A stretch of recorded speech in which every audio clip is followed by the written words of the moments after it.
Bismillahirrahmanirrahim. Assalamualaikum warahmatullahi wabarakatuh. Alhamdulillah alladzi hadana lihada wa ma kunna linahtadiya laula an hadana Allah.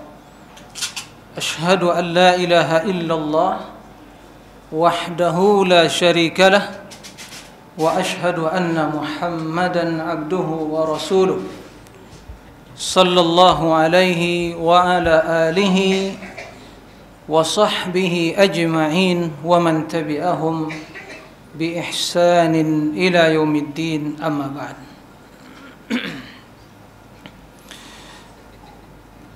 Jamaah Masjid Al-Arqam, kaum muslimin dan muslimat, bapak-bapak dan ibu-ibu yang dimuliakan oleh Allah Subhanahu wa taala. Alhamdulillah, Allah Subhanahu wa taala selalu membimbing, memberikan petunjuk serta taufik, pertolongan, kemudahan kepada kita semua. Sehingga hari-hari yang kita lewati dalam beraktivitas, dalam berkarya, dalam beribadah, dalam mencari nafkah, dan dalam segala hal, selalu di sana ada rahmat, kasih sayang dan kemudahan Allah Subhanahu wa taala. Kita rasakan atau mungkin sebagian kurang merasakan, atau sebagian mungkin sering mengeluh, padahal dia selalu dalam rahmat, karunia dan nikmat Allah Subhanahu wa taala. Ala kulli hal, bagaimanapun kondisi dan keadaannya, kita semua mengatakan alhamdulillahi fi kulli hal. Karena yang terbaik adalah pilihan Allah, bukan pilihan kita. Yang terbaik untuk kita pilihan Allah, bukan pilihan kita.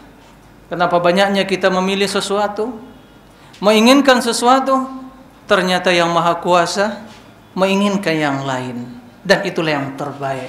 Enggak perlu ditanya, kok begitu ya? Kenapa ya? Enggak perlu ditanya itu. La yus'alu amma yaf'al wa hum yus'alun. Ya. Allah enggak perlu diminta pertanggungjawaban, enggak perlu ditanya kenapa Allah berbuat, kenapa Allah melakukan demikian. Tapi kita yang harus selalu bertanya, kenapa saya begini? Ya, dan itu akan membuahkan buah manis dalam hidup. Selalu introspeksi, mengevaluasi, meningkatkan iman dan takwa. Karena segala yang terjadi juga ulah tangan kita juga, bukan kesalahan orang lain.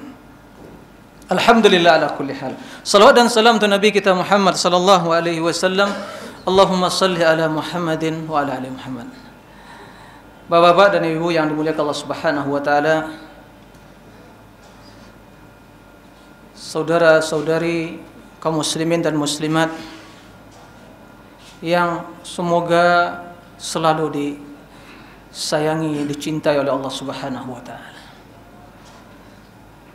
Ingat Bapak Ibu sekalian, bahwa kecintaan Allah itu tujuan utama kita. Kalau banyak piti, banyak duit, menggale lancar. Tapi kalau enggak dicinta Allah, untuk tidak ada manfaatnya. Enggak ada. Tidak bermanfaat. Ya. Kalaupun menjadi orang yang terkaya, panu rekening tu, jepiti, lah sulit menghitungnya, lah sulit tidur untuk memikirkan piti kebanyakan, banyak sekali piti. Sulit untuk menghitung kekayaannya. Tapi kalau juga tidak mendapatkan kasih sayang Allah disebabkan pitinya dicari, duitnya didapatkan, la haqiqata lil hayat, kata orang Arab. Enggak ada hakikat dari kehidupan yang sesungguhnya. Karena piti tidak dibawa mati. Kekayaan, pangkat, jabatan enggak dibawa mati. Yang dibawa adalah iman dan hati yang suci. Sehingga dalam Al-Quran Allah Subhanahu wa ta'ala menjelaskan, Yauma la yanfa'u malun wala banun illa man atallaha biqalbin salim. Pada hari kiamat tidak bermanfaat harta, ya, mal wa banun, dan keturunan anak pinak. Tidak bermanfaat kecuali orang yang membawa qalbun salim, hati yang selamat. Hati yang selamat dari penyakit syirik, hati yang selamat dari penyakit bid'ah, hati yang selamat dari mengikut hawa nafsu, hati yang selamat dari kelalaian, hati yang selamat dari maksiat, hati yang bersemi dengan tauhid, hati yang hidup dengan sunnah, hati yang hidup dengan ketaatan, hati yang hidup dengan zikir, hati yang hidup dengan menghambakan diri kepada Allah. Itu hati yang hidup. Itulah hakikat kehidupan. Seorang yang tidak mengenal tauhid, berarti dia tidak kenal kepada Rabbnya. Seorang yang tidak mengenal sunnah, tidak kenal kepada Rasulnya. Seorang yang tidak melakukan ketaatan, tidak ada arti penghambaan. Karena hakikat penghambaan yang sesungguhnya adalah yang taat kepada Sang Pencipta. Hati yang jauh dari zikir, hati yang mati, hati yang diselimuti, dikotori hawa nafsu, hati yang sengsara. Karena itu karat yang mengotori jiwa. Ala bi dzikrillah tatma'innul qulub. Ketahuilah dengan zikir kepada Allah hati itu menjadi apa? Tenang. Kenapa tenang? Karena dia hidup. Ada kehidupan dalam hati itu.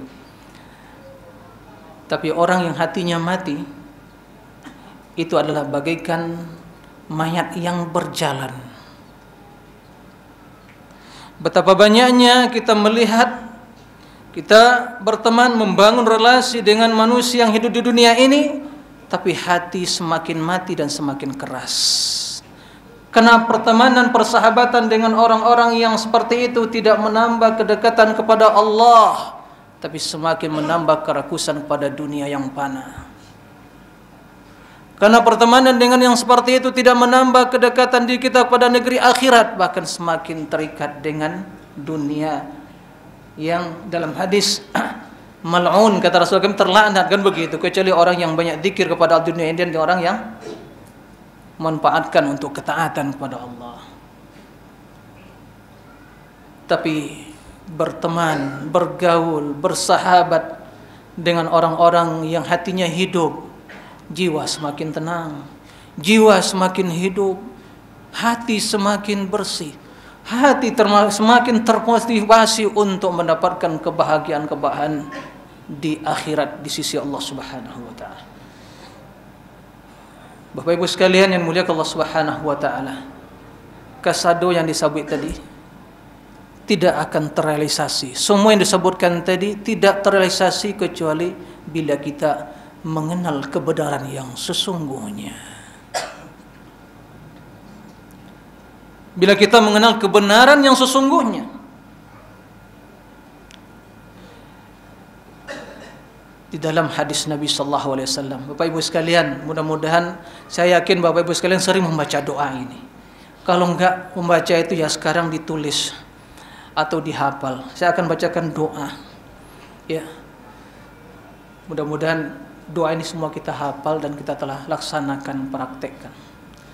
Rasul sallallahu alaihi wasallam selalu memohon kepada Allah untuk apa? Untuk diperlihatkan padanya kebenaran dengan sejelas-jelasnya. Dan diberi kekuatan untuk mengikutinya. Sebaliknya beliau juga memohon kepada Allah untuk diperlihatkan kebatilan dengan sejelas-jelasnya. Dan diberi kekuatan untuk meninggalkannya. Allahumma, yang di belakang, Allahumma arinal haqqa haqqan warzuqna ittiba'ah. Ya Allah, perlihatkanlah kepada kami kebenaran itu dengan sebenar-benarnya, dengan sejelas-jelasnya. Cukup kalau kita melihat kebenaran dah cukup? Belum cukup. Kalau kebenaran tinggal kebenaran tidak diikuti, enggak cukup. Betul enggak? Maka Rasul meminta yang kedua, warzuqna tiba, beri kami kekuatan, rezeki, pertolongan, taufik untuk mengikutinya. Karena al-haq untuk diikuti. Kata orang Arab, al-haqqu dhallatul mu'min. Aina ma wajadaha akhadhaha. Kebenaran itu sesuatu yang hilang dari tangan seseorang. Maka bila dia mendapatkan yang hilang itu, maka dia akan mengambil kebenaran itu. Kemudian kata Nabi, wa arinal batila batilan, perlihatkan kepada kami apa? Kebatilan dengan sejelas-jelasnya. Cukup? Tidak cukup, tapi beri lagi yang kedua, ya Allah, beri kami kekuatan untuk meninggalkan kebatilan itu. Dan semua tujuan kita mendengarkan kajian, mendengarkan ceramah ustaz, mendengarkan tausiah buya, mendengarkan tausiah tuan guru kita, kiai kita, ya, semua itu tujuannya untuk apa? Agar kita mengetahui kebenaran. Tapi kalau hanya sebatas mengetahui kebenaran, tidak ada semangat untuk mengikuti, celaka. Kenapa? Itu jadi bumerang bagi dia. Karena dia hanya menambah hujah-hujah Allah untuk menghujat dirinya, tapi tidak diamalkan. Makanya Al-Quran jelas benarnya, hadis jelas benarnya. Tapi kenapa Allah mengangkat dengan Quran sebagian kaum dan merendahkan sebagian kaum? Kenapa? Kata orang, "Limadha?" Kenapa? Karena orang yang mengamalkan, membaca Al-Quran, mengamalkan, diangkat derajatnya oleh Allah Subhanahu wa ta'ala. Tapi orang yang membaca Al-Quran atau sama sekali mungkin tidak membaca, meninggalkan Al-Quran, tidak mengikuti Al-Quran, tidak mengamalkan dalam hidupnya, kendati dia hafal Al-Quran, maka derajatnya akan rendah. Apalagi yang tidak bisa baca Quran, ya. Maka Bapak Ibu sekalian dimuliakan Allah Subhanahu wa taala, kebenaran merupakan tujuan utama dalam hidup kita.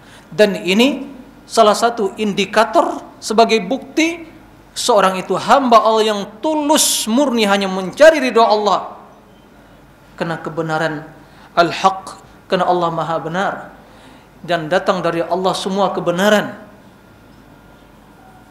Karena Rasul juga benar, maksum, selamat, suci dari kesalahan, dan apa yang datang dari beliau kebenaran.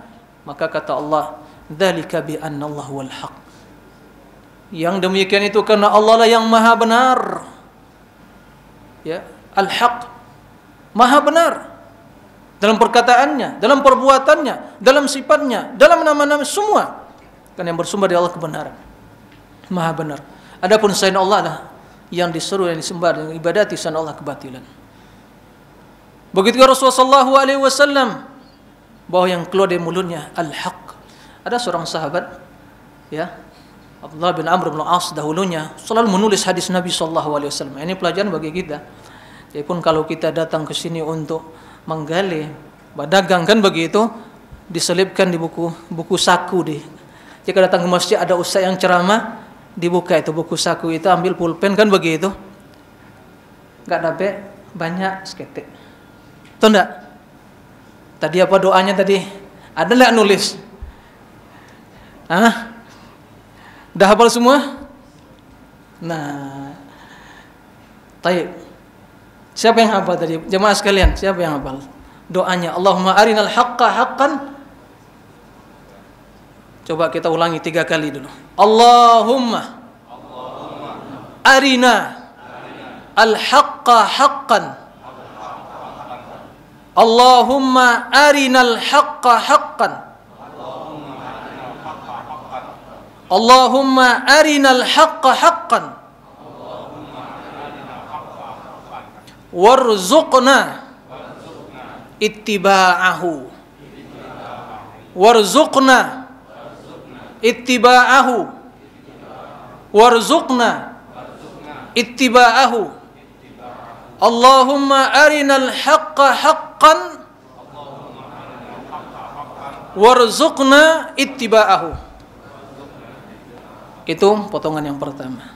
Yang kedua, wa arinal batila batilan, batila batilan, wa arinal batila batilan, warzuqna ijtinabah. Ijtinabah itu meninggalkan, menjauhi. Warzuqna ijtinabah, warzuqna ijtinabah. Artinya udah tahu ya. Ya Allah, perlihatkan kepada kami kebenaran, ajarkan kebenaran kepada kami. Beri kami kekuatan untuk mengikutinya. Perlihatkan kebatilan kepada kami dengan sejelas-jelasnya, beri kekuatan untuk meninggalkannya. Taib jamaah. Nah, itu sebaiknya ke depan ya ditulis. Ya, ditulis. Dan insya Allah sangat banyak manfaatnya. Ya, setiap ada kajian dapat 3 manfaat, 3 faedah, 3 ilmu tentang hadis, doa, luar biasa ya. Alhamdulillah. Taib.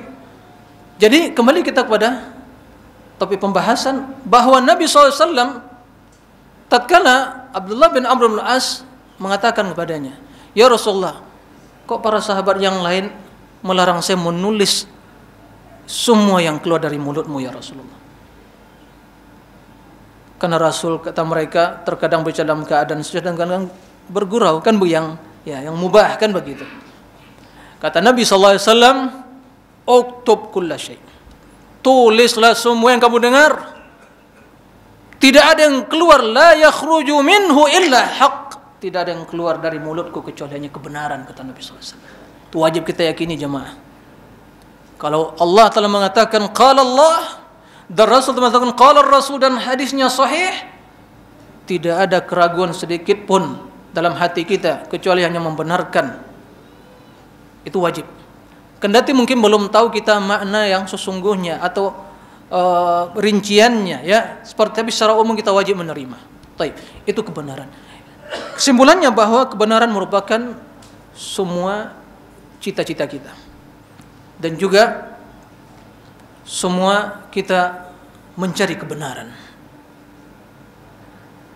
Tapi terkadang jemaah, bahkan bukan terkadang, sering kali, bahkan banyak kali, fenomena di masyarakat, fenomena di kalangan kaum muslimin, jelas datang dari qala Allah wa qala Rasul, kan begitu? Tapi kenapa juga ditolak kebenaran itu? Bahkan bukan sekedar menolak, dia melakukan bermacam propaganda untuk menolak kebenaran itu. Yang menjadi pertanyaan, apa yang menyebabkan semua hal itu? Kenapa kebenaran datang dari Allah ditolak?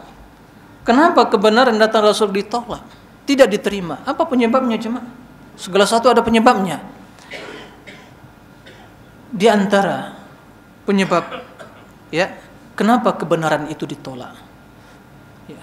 Poin yang pertama, mudah-mudahan ini kita selamat dari penyakit ini, yaitu al-kibru. Apa itu kibru? Kesombongan jemaah. Yang pertama, jiwa bila telah diselimuti oleh virus penyakit sombong,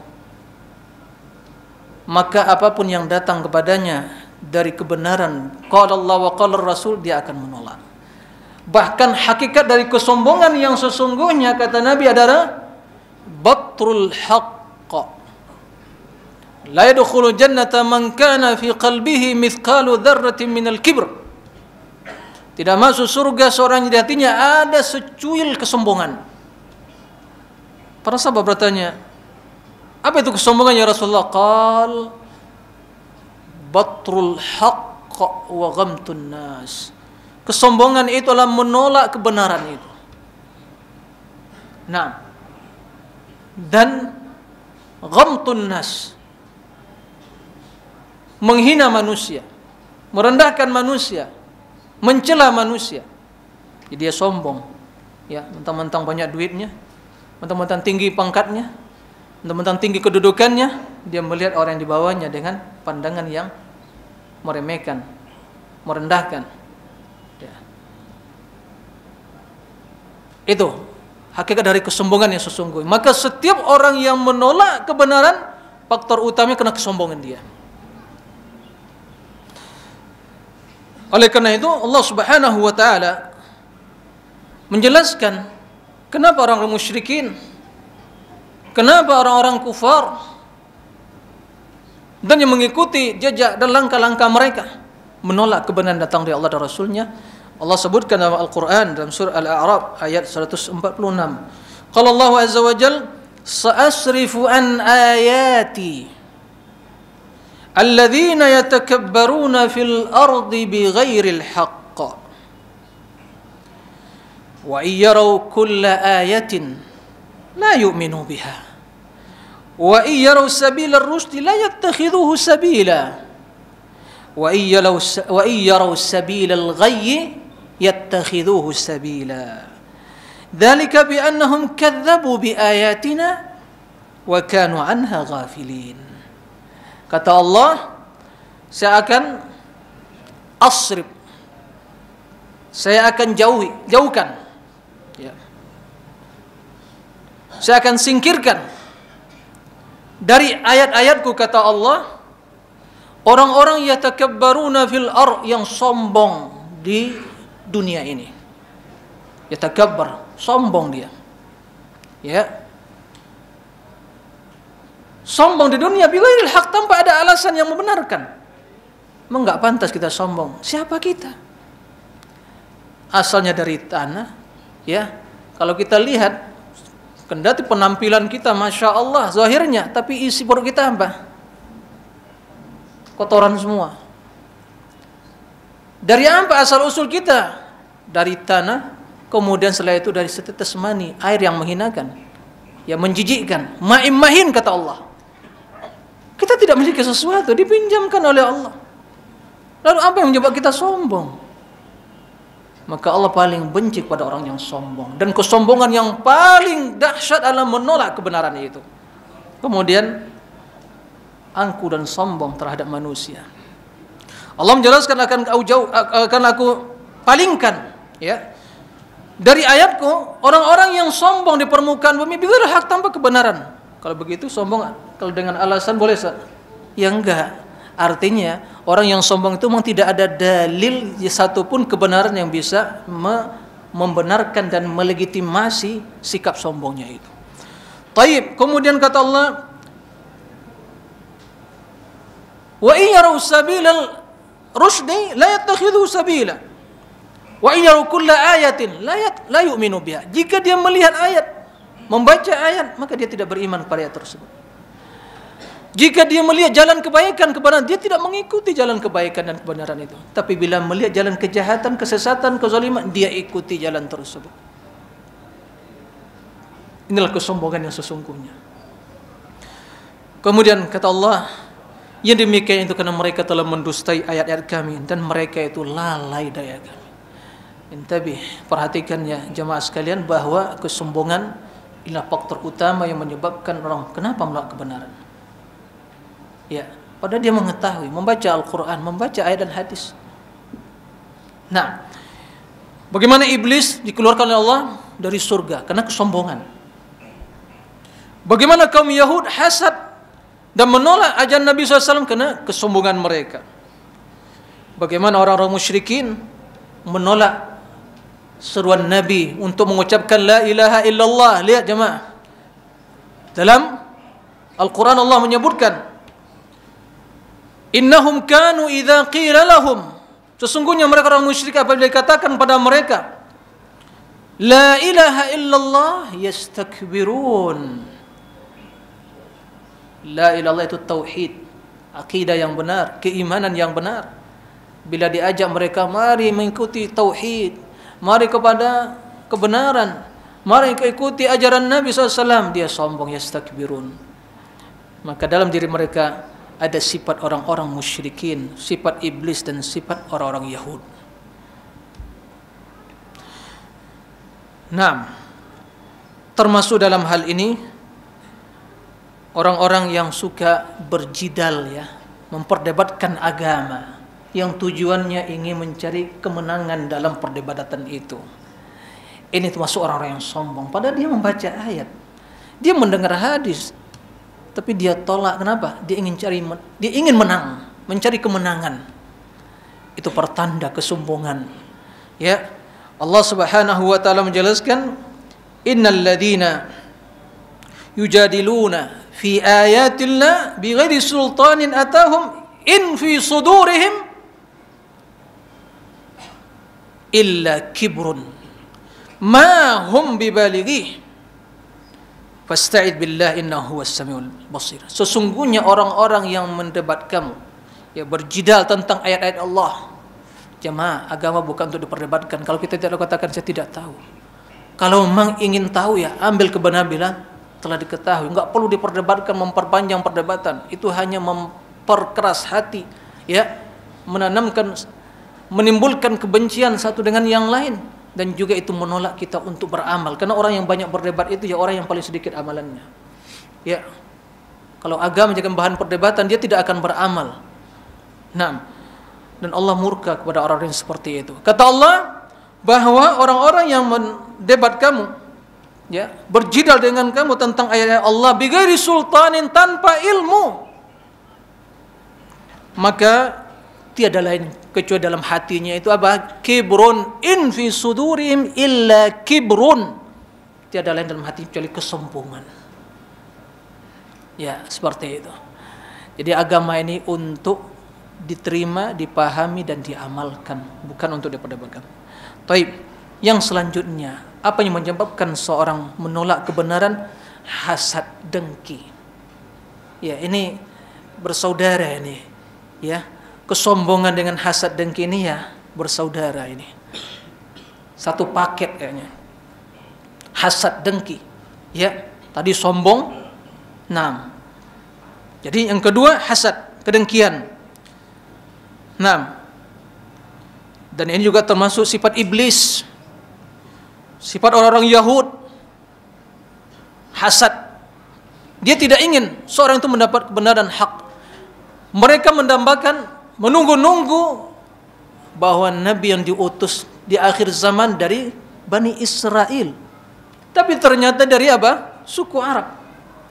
Dan mereka memandang suku Arab tidak ada artinya. Bahkan mengancam mereka, awas loh, kalau Nabi nanti diutus di saat akhir zaman, akan kami beriman dengannya dan kami perangi kalian. Kan begitu dia ancam. Tapi tadi begitu Nabi datang SAW dari suku Arab, mereka tahu sifat-sifatnya. Mereka ikuti? Tidak. Sombong, hasad, dengki. Allah menjelaskan dalam Al-Quran, am yahsuduna an-nas ala ma atahumullah min fadlih. Ya, maka mereka hasad kepada manusia terhadap karunia Allah berikan kepada mereka. 6. Ini iblis juga yastakbirun, sombong, yahsuduna, ya, hasad kepada Nabi Adam. Adam diciptakan dari tanah, saya dari api lebih mulia. Sombong ya kan? Kemudian dia hasad. Enggak benar ini. Kok Adam malah yang saya suruh sujud pada Adam? Sombong, hasad. Maka tadi ya, ini memang satu paket, sombongan dan hasad tadi. Nah, begitu juga yang menyebabkan Qabil dan tadi fitnah, ya, pembunuhan dari Qabil terhadap Habil, kan begitu? Apa? Hasad. Jadi bukan hanya sekadar menolak kebenaran, bahkan apa? Memusnahkan, kan begitu. Taib, yang selanjutnya di antara penyebab menolak kebenaran tadi, ittibaul hawa, mengikuti hawa nafsu. Jemaah sekalian, ya, hawa nafsu itu berasal dari kata hawa yahwi, artinya jatuh. Yahwi, ya, min makanin sahih, jatuh di tempat yang tinggi. Kenapa dinamakan hawa kata para ulama? Karena hawa itu menyeret pengikutnya untuk jatuh ke neraka hawiyah, kata mereka seperti itu. Neraka. Karena hawa nafsu telah masuk ke dalam sundul tubuhnya, ya, maka telah mewarnai sikap dan perilakunya, sehingga dia dengan mudah menolak kebenaran yang datang. Bahkan lebih dari itu, bukan menolak saja, menjadikan hawa nafsunya sebagai Tuhan yang diilahkan. Afara'aita man ittakhadha ilahahu hawah. Tidakkah memperhatikan orang-orang menjadikan hawa nafsunya sebagai ilah, dituhankan. Apa kata hawa nafsunya diikuti. Maka setiap orang yang tidak mengikuti kebenaran datang dari Allah Rasulnya, ingat, ini suatu kepastian yang tidak ada keraguan. Setiap orang yang tidak mengikuti kebenaran datang dari Allah, maka tiada lain karena dia mengikuti hawa nafsunya. Apa dalilnya Ustaz? Simak firman Allah Subhanahu wa taala dalam surat Al-Qasas, ya. Kata Allah Subhanahu wa taala, "Fa in lam yastajibu lak." Wahai Muhammad, jika mereka tidak menerima seruanmu, ya, fa in lam yastajibu lak fa'lam, ketahuilah, annama yattabi'una ahwa'ahum, tiada lain mereka hanya mengikuti hawa nafsu. Jadi ingat jemaah, kendati ya juga dalam mengikuti hawa nafsu manusia tidak sama, bertingkat-tingkat kebatilannya, ya. Ada orang yang mengikuti hawa nafsu menjadikan ilah bagi dia. Nah, jadi setiap orang yang tidak menerima kebenaran, setiap orang yang menolak kebenaran, tiada yang hanya mengikuti hawa nafsu. Makanya Nabi sallallahu alaihi wasallam melarang, Nabi dilarang oleh Allah Subhanahu wa taala mengikuti hawa nafsu.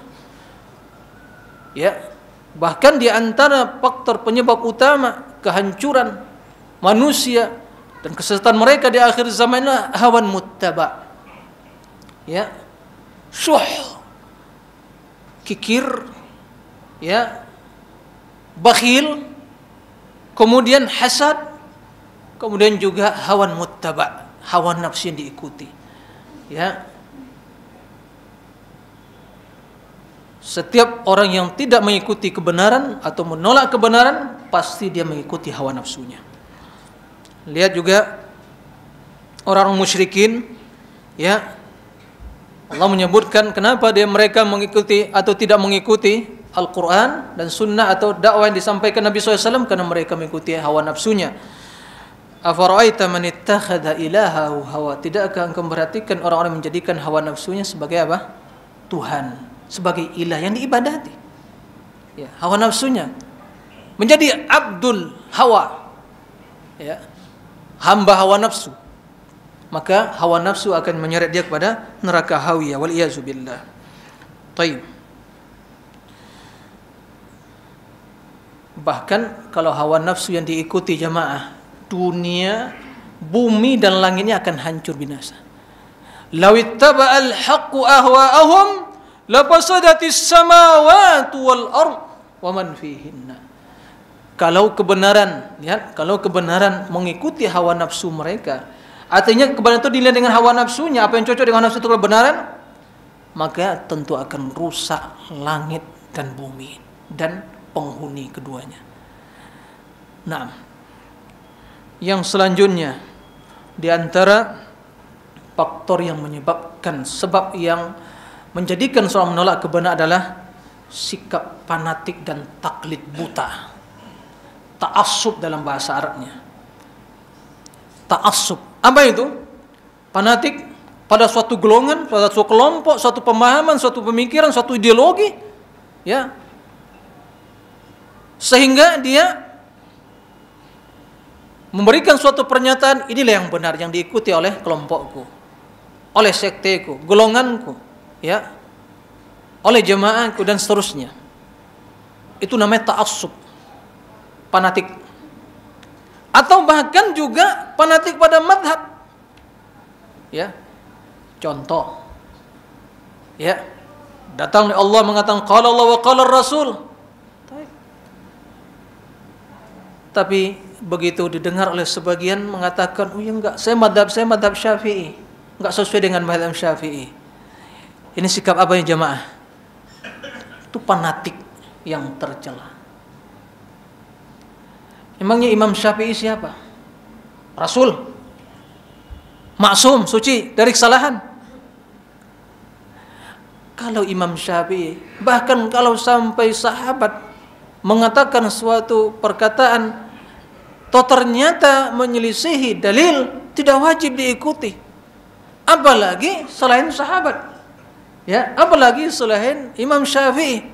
Bahkan Imam Syafi'i sangat mencela sikap fanatik dan ta'assub itu, dan itu telah memecah belah kaum muslimin sehingga telah dikotak-kotak kaum muslimin. Ini pengikut Hambali, ini pengikut Syafi'i, ini pengikut Hanafi, ini dan seterusnya, kan? Dikotak-kotak dengan seperti itu. Dari permusuhan, dengan mudah musuh menanamkan benih-benih perpecahan dan permusuhan tadi. Itulah realita. Datang qala Allah qala Rasul, enggak, saya mazhab Syafi'i. Bahkan Imam Syafi'i mazhabnya mengikuti dalil, mengikuti hadis. Saya kalau bertanya kepada jamaah sekalian, mazhab fikih jamaah apa? Semua yang hadir ini apa mazhabnya? Hambali, Syafi'i, Maliki atau Hanafi? Mazhabnya apa? Mazhab fikihnya apa? Syafi'i, insyaallah. Ya, Syafi'i yang benar, bukan Syafi'ian ya. Taib.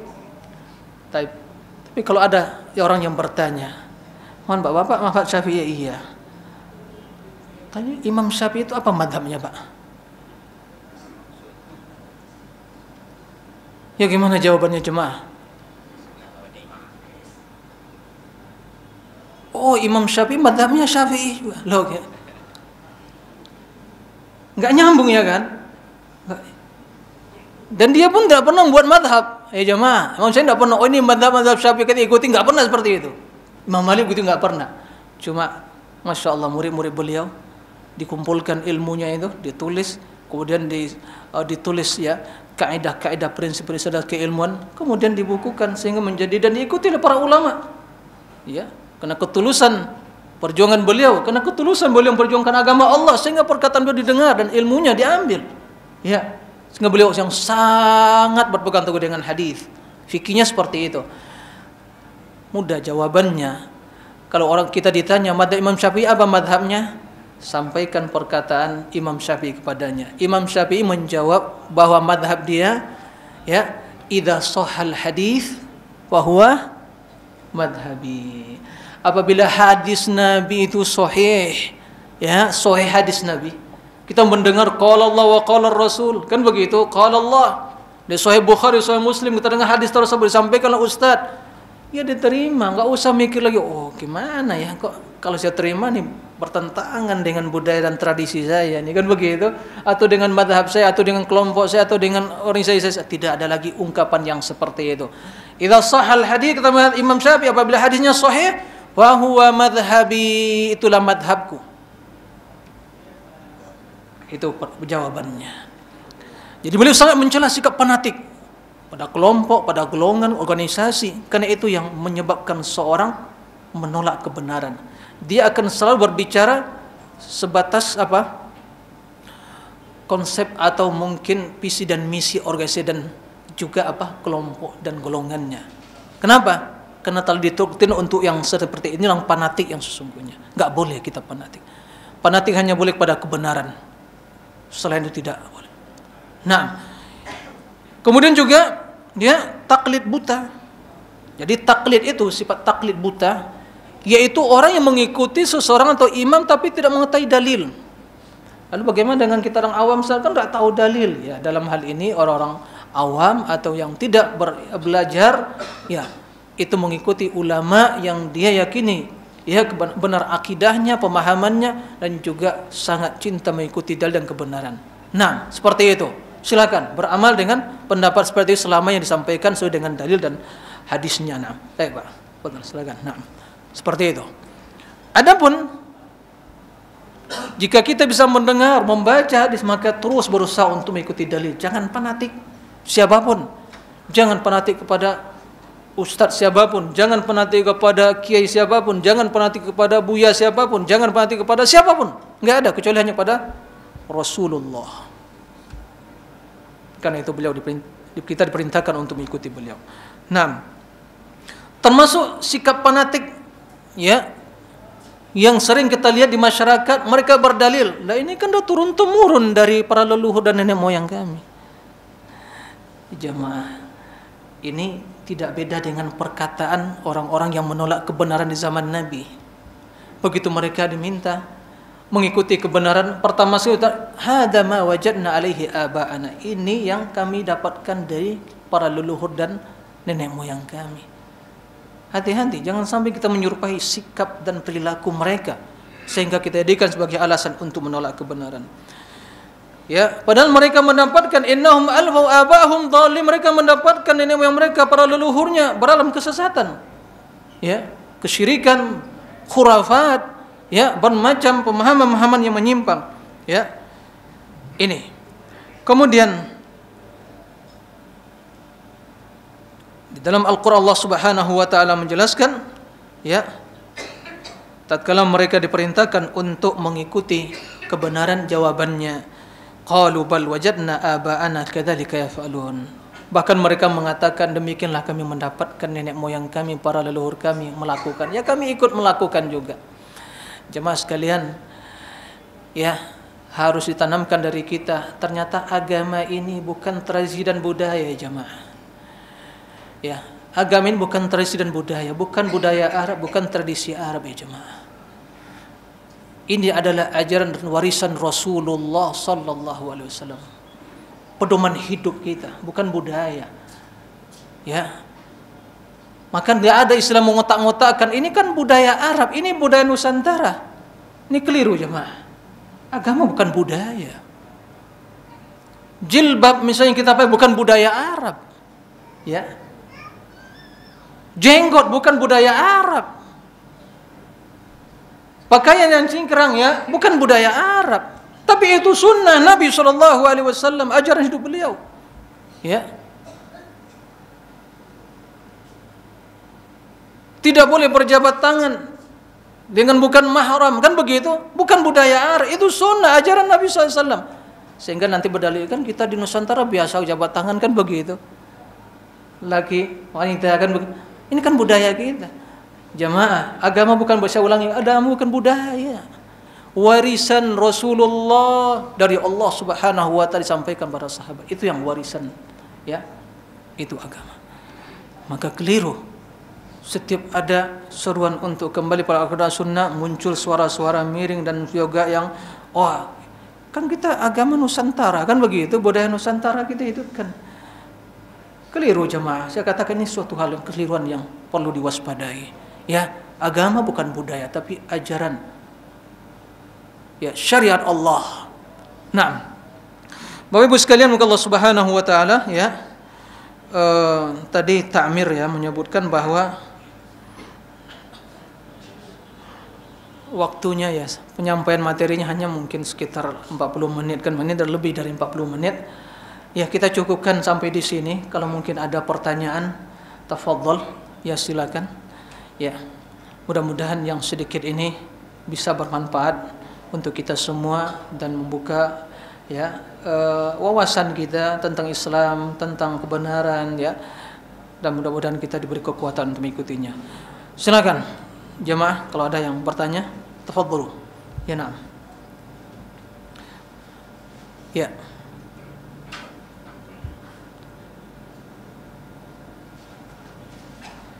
Biasanya sampai jam berapa, Pak? Sampai jam 2, ya? Boleh. Hah? Masih kuat jemaah? Pada ngantuk semua? 6? Lanjutkan atau lanjut? Baik. Saya khawatir juga karena tadi warning dari Ta'mir, ya, sampai hanya 45 menit presentasinya, Ustaz. Saya itu tanya jawab. Nah, sekarang saya tantang, ayo silakan. Ya. Ada yang bertanya enggak? Lanjutkan dulu. Gimana nih? Sepakat dulu. Oke, bismillah. Tawakkalna 'ala Allah. Kita lanjutkan. Nah. Baik. Ya. Kita santai aja, ya. Dibuat rileks sedikit, tapi konsentrasi. Ya, jangan tegang. Ya. Karena suasana yang seperti ini, ya, juga,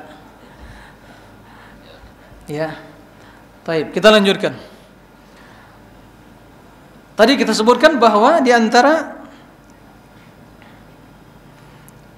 faktor yang menyebabkan, ya, manusia menolak kebenaran, apa tadi jemaah yang terakhir yang disebutkan tadi apa? Ya, fanatik atau taklid buta. taklid buta. Jadi dia mengikuti, katanya ikut Syafi'i, tapi apa dalilnya nggak tahu. Nah ini yang taklid buta. Apalagi kalau mungkin di kalangan terpelajar ya, pra pelajar atau mungkin santri atau mahasiswa, dia belajar tapi juga hanya membeo, nggak mau mengembangkan keilmuan membaca dalil. Sehingga seringkali, loh, kok kenapa seperti itu? Ya begini diajarkan Pak Yai saya atau Buya saya atau guru saya. Nah ini namanya membunuh apa? Kreativitas dia. Kembangkan, jangan jumut ya cara berpikir. Karena taklid fanatik itu akan membuat seorang jumud berpikir, nggak berkembang, ya, nggak bisa mengembangkan atau meningkatkan intelektualitas dia, rusak. Tapi ingat juga jangan kebablasan. Terkadang, oh iya, kita nggak punya akal, sehingga semua diakal-akali. Ini kebablasan namanya, ya kan? Orang-orang filsafat, orang-orang apa namanya itu, orang-orang sekuler, orang-orang liberal atau macam-macam, akal-akalan, kebablasan. Ya, kebablasan jadinya, rusak akalnya. Tapi juga jangan sampai pada orang menggunakan akal, yang penting udah kayak sapi udah ditusuk apanya hidungnya kan begitu, ditarik kemana sini ya sana sini yang diikuti. Yang nggak benar seperti itu. Beragama gunakan akal yang sehat, tapi jangan diakal-akali. Ya, gunakan akal yang sehat, tapi jangan mengakal-akali agama. Taib.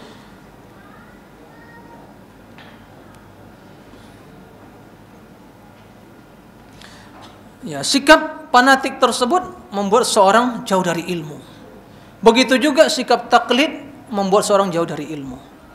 Oleh karena itu, Bapak Ibu sekalian, para ulama sepakat semua, orang yang muqallid, yang suka mentaklid itu ya, itu orang yang jahil. Maka enggak berhak dinamakan mujtahid. Itu sepakat para ulama. Ya. Seperti itu. Nah, karena itu hanya mungkin dalam konteks yang sangat terbatas, itu hanya mungkin dalam kondisi orang-orang yang betul-betul awam sekali, ya. Tapi kalau orang yang terpelajar, orang yang belajar, para akademisi kan begitu ya, dan orang-orang yang nyantri, ya mondok, dia belajar, itu tinggalkan sifat taklid. Tapi tentunya kita harus menghormati para ulama, ya. Beda jemaah, menghormati para mengagungkan para ulama, ya, beda dengan sikap taklid. Bahkan kalau seorang fanatik dan taklid pada itu bukan menghormati dan mengagungkan lagi. Nah, seperti itu. Karena tidak ada yang maksum. Seorang bisa benar dan bisa salah, siapapun orangnya, kecuali Rasulullah SAW. Sallallahu alaihi wasallam. Imam Malik dahulunya pernah mengatakan dalam perkataan yang subhanallah, perlu kita cermati. Beliau adalah imam yang berikan fatwa di Masjid Nabawi di kota Madinah, dinamakan Imam Daril Hijrah, ya kan? Imam Daril Hijrah, tempat hijrah Nabi yaitu Madinah. Situ beliau di Masjid Nabi SAW berikan fatwa. Ya, enggak ada memberikan fatwa zaman beliau kecuali ya beliau Imam Malik. Ya. Beliau mengatakan dalam perkataan yang perlu kita cermati dan ini pedoman hidup kita. Ya. Kata beliau, kullun minna, masing-masing dari kita ini, yu'khadhu wa yuraddu qawlu, bisa diambil perkataannya dan bisa ditolak, siapapun dari kita. Illa sahibu hadal qabr, kata beliau, kecuali pemilik kubur ini. Beliau menunjuk ke kuburan Nabi sallallahu alaihi wasallam. Ini yang enggak boleh tawar menawar di sini. Mau diterima atau tidak ada kecuali sami'na wa ata'na. Kalau perkataan siapapun, ustadz siapapun, ya, profesor siapapun, buya siapapun, habib siapapun, kiai siapapun, tuan guru siapapun, siapapun di dunia ini selain dari Rasulullah, bisa diterima perkataan, bisa ditolak, bisa benar, bisa salah, karena tidak maksum. Ya, sahabat Nabi Sallallahu Alaihi Wasallam secara individu itu jelas tidak hujjah, tapi secara kolektif seluruhnya sahabat Nabi seluruhnya apabila mereka sepakat ya hujjah. Inilah hujjah. Innallaha la yujmi'u ummati 'ala dhalalah. Allah tidak mengumpulkan umatku di atas kesesatan. Jadi kalau sahabat telah ijma' yaitu hujjah. Itu ijma' Al-Qur'an, sunnah dan ijma'. Ya kan begitu? Ijma' umat Muhammad SAW, terutama para ulama ya, apalagi sahabat Nabi SAW. Tapi secara individu bisa di mereka berijtihad, berpendapat suatu pendapat yang lain tidak sesuai dengan pendapat Abu Bakar, Umar, kan begitu? Mereka berselisih pendapat dalam hal-hal yang masih ada di sana peluang untuk mereka berijtihad dalam memahami dalil. Tapi mereka tidak fanatik. Ya, begitu. Nah, oleh karena itu orang muqallid itu ya dia akan menutup ya pikiran dan juga akalnya untuk untuk berpikir ya, untuk meningkatkan intelektualitasnya. Nah, taib. Kemudian di antara penyebab ya menolak kebenaran tersebut adanya dalam diri kita perasaan loyalitas kepada suatu suatu kebiasaan kita, kelompok kita, atau mungkin simbol dan juga ya seperti itu. Hamiyah namanya dalam bahasa Arab, hamiyah jahiliyah. Bangga dengan suatu budayanya, pemahaman kelompoknya. Ya, ini hamiyah, sombongan, dekat dengan makna kesombongan juga, hampir sama. Hampir sama juga dengan makna fanatik tadi. Nah, dahulu orang-orang musyrikin tatkala muncul hamiyah, sifat kesombongan itu juga ya, merasa bangga dengan apa yang mereka miliki. Mereka menolak kebenaran Nabi sallallahu alaihi wasallam. Allah menjelaskan, "Ij'alal ladzina kafaru fi qulubihimul hamiyatal jahiliyah." Tatkala orang-orang kafir, orang musyrikin ya, ada dalam hati mereka ya hamiyah. Ya, dia marah, merubah sikapnya, perilakunya karena mempertahankan suatu ideologinya, pemahamannya, kelompoknya. Itu hamiyah, sehingga dia bangga, kesombongan itu muncul. Maka mereka menolak ya kebenaran dari Nabi sallallahu alaihi wasallam. Taib. Di antara penyebab orang-orang menolak kebenaran karena ada kemunafikan dalam hati. Wal iyazu billah. Ada kemunafikan. Dia berpenampilan Islam, memperlihatkan Islam secara zahir, tapi di hatinya ada kebencian, kemunafikan. Nah, ini nifaq i'tiqadi, betapa banyaknya kaum munafiqun di zaman sekarang ini. Dan ini yang sangat dikhawatirkan Nabi SAW. Banyak sekali. Ya. Sehingga dia seringkali menjadikan agama sebagai apa? Diperalat untuk kepentingan pribadi, kepentingan politiknya, kepentingan lembaganya. Semua diorientasikan untuk kepentingan masing-masing. Dijual agama. Ini min sifatil munafiqin. Ya. Kalau agama menguntungkan, dia akan berpura-pura membantu dan menolong atau memperjuangkan agama. Tapi bila merugikan, agama akan diinjak-injak dan kepentingan dunia akan dia cari.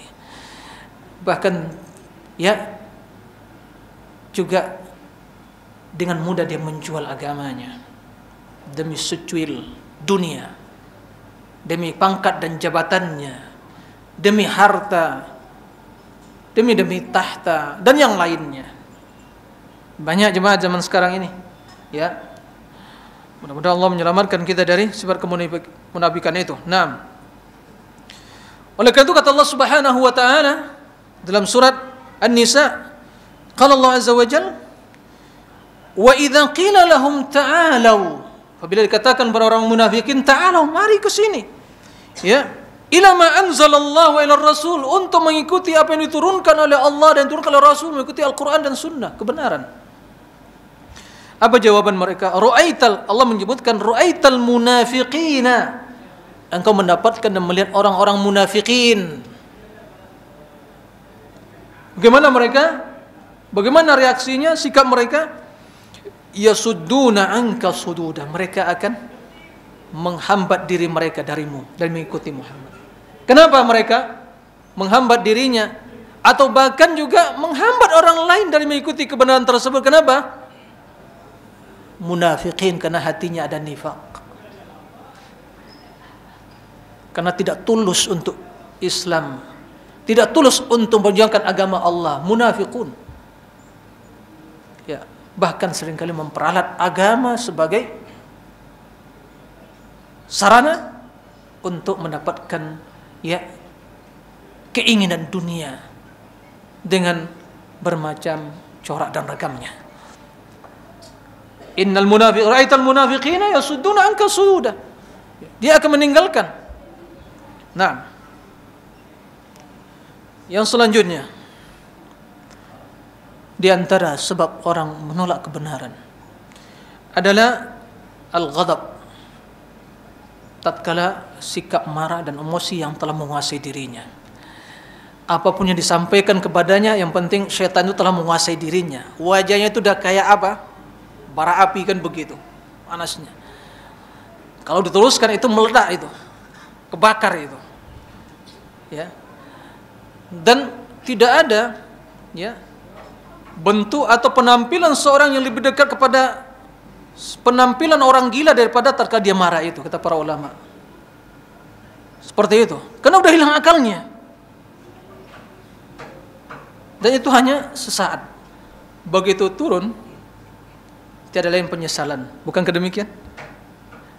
Karena marah, ya, sampai memuncak, sampai bilang pada istrinya, anti tolik, kan begitu. Padahal yang sepele. Karena marah yang telah memuncak sampai mungkin menumpahkan darah saudaranya. Marah telah memuncak, telah membakar, ya, maka sampai dia akan menzalimi saudaranya dan mengatakan perkataan yang kotor, perkataan bahkan mungkin melontarkan perkataan-perkataan yang kufur, mendatangkan kemurkaan Allah. Al-ghadab. Maka tatkala, ya, dalam hadis tatkala ada dua orang, ya, itu saling menghina, saling berkelahi begitu, saling menghina, adu mulut, ya. Lalu Nabi SAW melihat masing-masing di kaumnya telah saling mengangkat suara, saling mencela, saling menghina, kan begitu. Masing-masing keduanya telah dikuasai oleh sikap emosinya. Dan juga telah terlihat di wajah mereka, wajah yang apa? Dan apa namanya itu, dan merah kena marah tersebut. Maka tatkala itu Nabi SAW, saya mengetahui kalau seandainya masing-masing dari keduanya itu mengucapkan suatu kalimat, kan begitu, maka akan hilang, ya, kondisi dan sifat marahnya itu.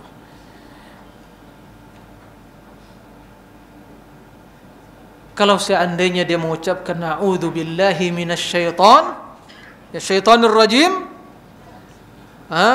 kemudian kata Nabi SAW, fa inni a'lamu kalimatan law qalaha la dhahaba anhu ma yajidu walau qala a'udzu billahi minasyaitonir rajim.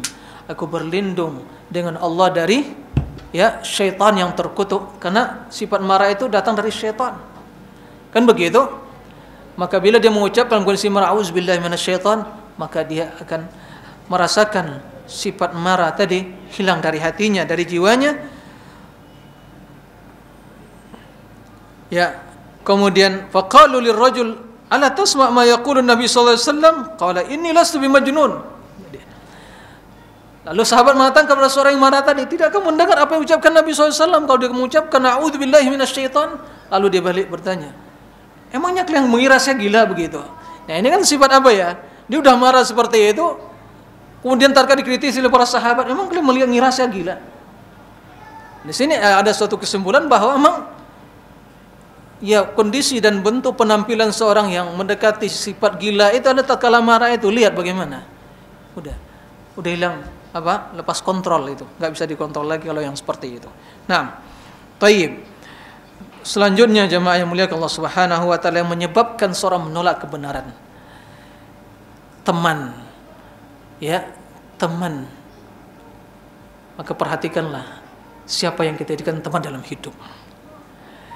Teman bisa mengajak pada kebaikan dan bisa mengajak pada kejahatan. Maka kata Nabi sallallahu alaihi wasallam, perhatikan siapa yang engkau jadikan sebagai teman dalam hidup. As-sahib. Kata orang Arab, as-sahibus sahib. As-sahib dengan sad itu teman, persaudaraan. As-sahib yaitu yang menarik, yang menyeret. Sahabah yaitu diseret, kan begitu. Jadi teman ini menyeret, menarik, ya, kebaikan atau kejahatan, menarik secara positif atau negatif, keduanya seperti itu. Nah, oleh karena itu Nabi Shallallahu Alaihi Wasallam menjelaskan pada hari kiamat orang-orang yang buat zalim itu akan menggigit jari, menyesal. Kenapa dahulu kami tidak mengikuti Rasul? Seandainya kami tidak mengikuti fulan di dunia. Karena ternyata juga persahabatan yang dibangun di atas urusan dunia mati bukan karena Allah dan takwa, itu semua akan menjadi permusuhan di akhirat kelak jemaah. Jadi lihatlah teman dan saudara bukan karena duitnya dan pangkat jabatannya, lihat karena iman dan takwanya. Kata Nabi sallallahu alaihi wasallam, al-mar'u ala dini khalili, seseorang tergantung pada temannya, dan falyanzur ahadukum man yukhalil, perhatikanlah siapa yang dijadikan sebagai teman dalam hidup. Ya. Dalam Al-Quran Allah Subhanahu wa taala menjelaskan, wa yauma ya'addu adh-dhalimu ala yadayhi yaqulu ya laitani ittakhadtu ma'ar rasuli sabila. Pada hari tatkala orang-orang zalim menggigit jari, kena penyesalan, ya, menyesal. Saya berkata, aduhai, seandainya dahulu saya mengikuti Rasul, mengikuti kebenaran. Dilanjutkan lagi penyesalannya, ya. Ya wailata laitani lam attakhidh fulanan khalila. Aduhai, sekiranya dahulu di dunia saya tidak menjadikan si fulan sebagai teman, khalil. Karena telah menyesatkan.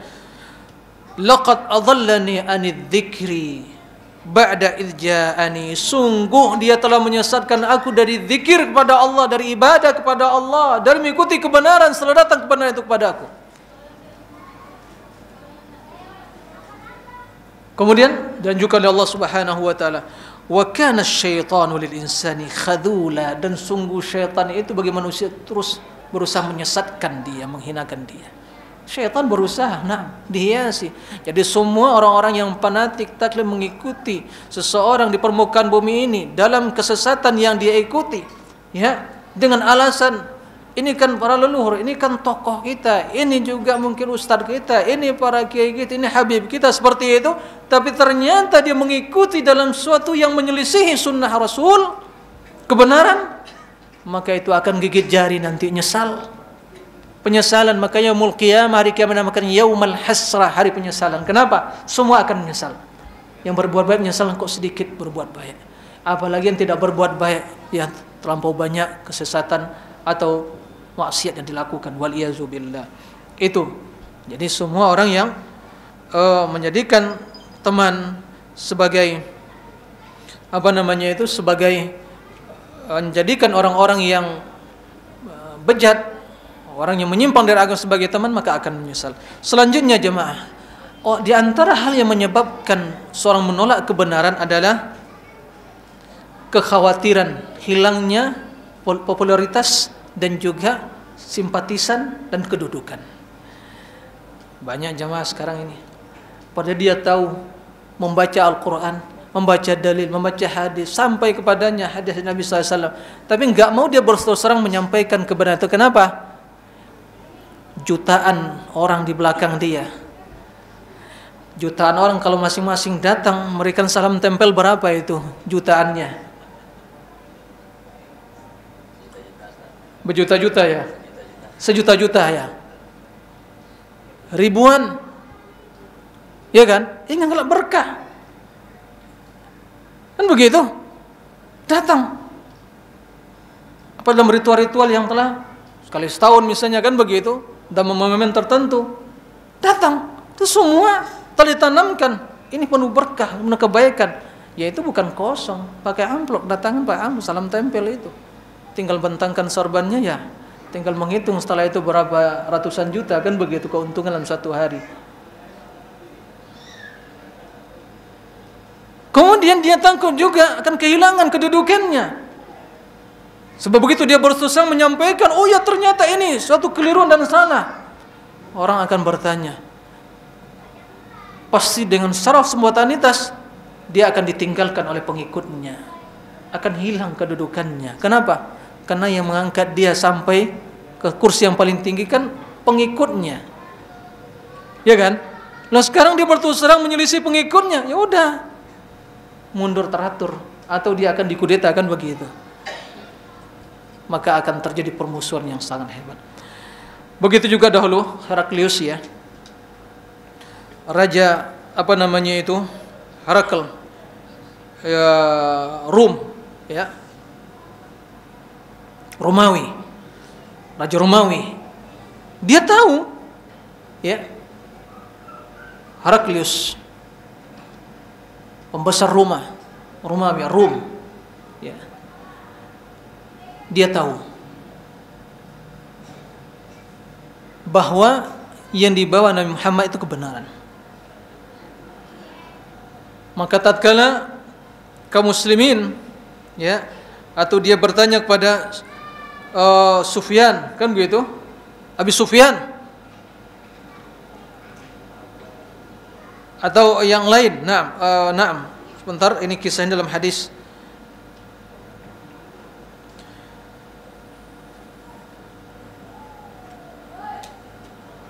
Dalam Sahih Muslim. Jadi tatkala disampaikan, ditanya satu persatu tentang sifat Nabi, bagaimana dakwanya, mengajak pada tauhid, menyuruh kepada birrul walidain, kan begitu, mengajak pada akhlak yang wasilatur rahim. Bagaimana kalian dengan mereka? Apakah sebelumnya ada keturunan dia sebagai kakek-kakeknya atau sebelumnya itu sebagai raja? Tidak, kan begitu? Sampaikan. Ternyata benar, begitulah seorang rasul. Apakah pengikutnya semakin bertambah? Ya kan begitu? Apa kita di perperangan antara kalian, terkadang kalian yang menang, terkadang dia yang sering menguasai, ya, mendapatkan kemenangan peperangan tadi? Ya seperti itu. Sama persis dengan ya wahyu yang turunkan kepada Nabi Musa, datang dari Allah. Dia tahu bahwa kekuasaan dia itu akan sampai kepada negeri ini. Yakin seyakin-yakinnya.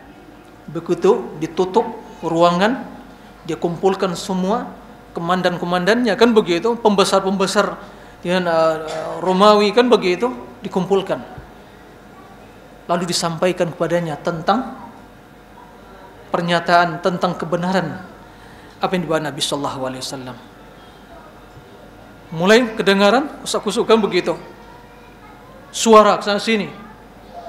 Ini mau diapain nih? Kok mereka mau beriman nih, kan begitu? Enggak setuju mereka. Sampai dia mengatakan, saya ingin menguji ya ketulusan kalian kepada agama kalian. Kan begitu. Padahal dia tidak mau beriman. Tapi ternyata para pengikut pembesar-pembesar, jenderal-jenderalnya, kan begitu, ternyata mencela, tidak ikut, tidak merestui hal itu. Maka dia sendirian, kalau saya ikuti akan hilang kekuasaan saya, kan begitu. Akan diapain saya? Maka apa yang menyebabkan dia menolak kebenaran tadi? Kena menjaga kedudukan dan popularitas dia. Seringkali banyak sekali jamaah, enggak mudah itu. Orang yang sudah bertahun-tahun hidupnya, ya periuknya, ya asap, ya periuk dapur itu berasap dari situ, ya sumber pendapatannya. Kan begitu kedudukannya. Apalagi di zaman-zaman panennya, kan begitu. Biasanya di zaman-zaman pilkada dan itu banyak sekali panen, itu zaman panen. Karena semua datang, karena belakangnya suara banyak sekali ini. Ya kan begitu? Sudah diperkirakan ini. Datang itu.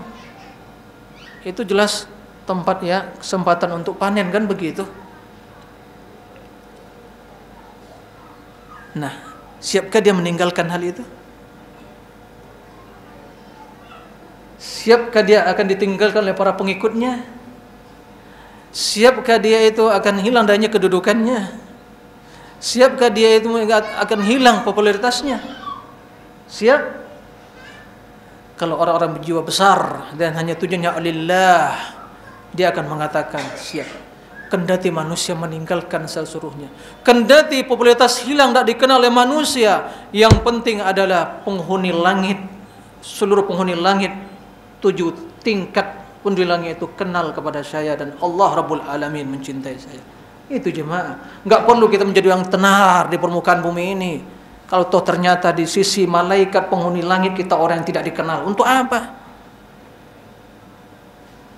Ya, untuk apa? Karena ketenaran, popularitas tidak akan dibawa mati. Harta, kedudukan tidak dibawa mati. Maka jadilah orang-orang yang dikenal oleh penduduk langit, kendati penduduk bumi tidak seorang pun mengenal kita. Ya, Uwais Al-Qarani, tabi'in yang paling mulia. Ada orang kenal, di zaman dia tidak ada yang kenal. Kalau dia masuk pasar seperti orang biasa, petani, rakyat jelata, kan begitu.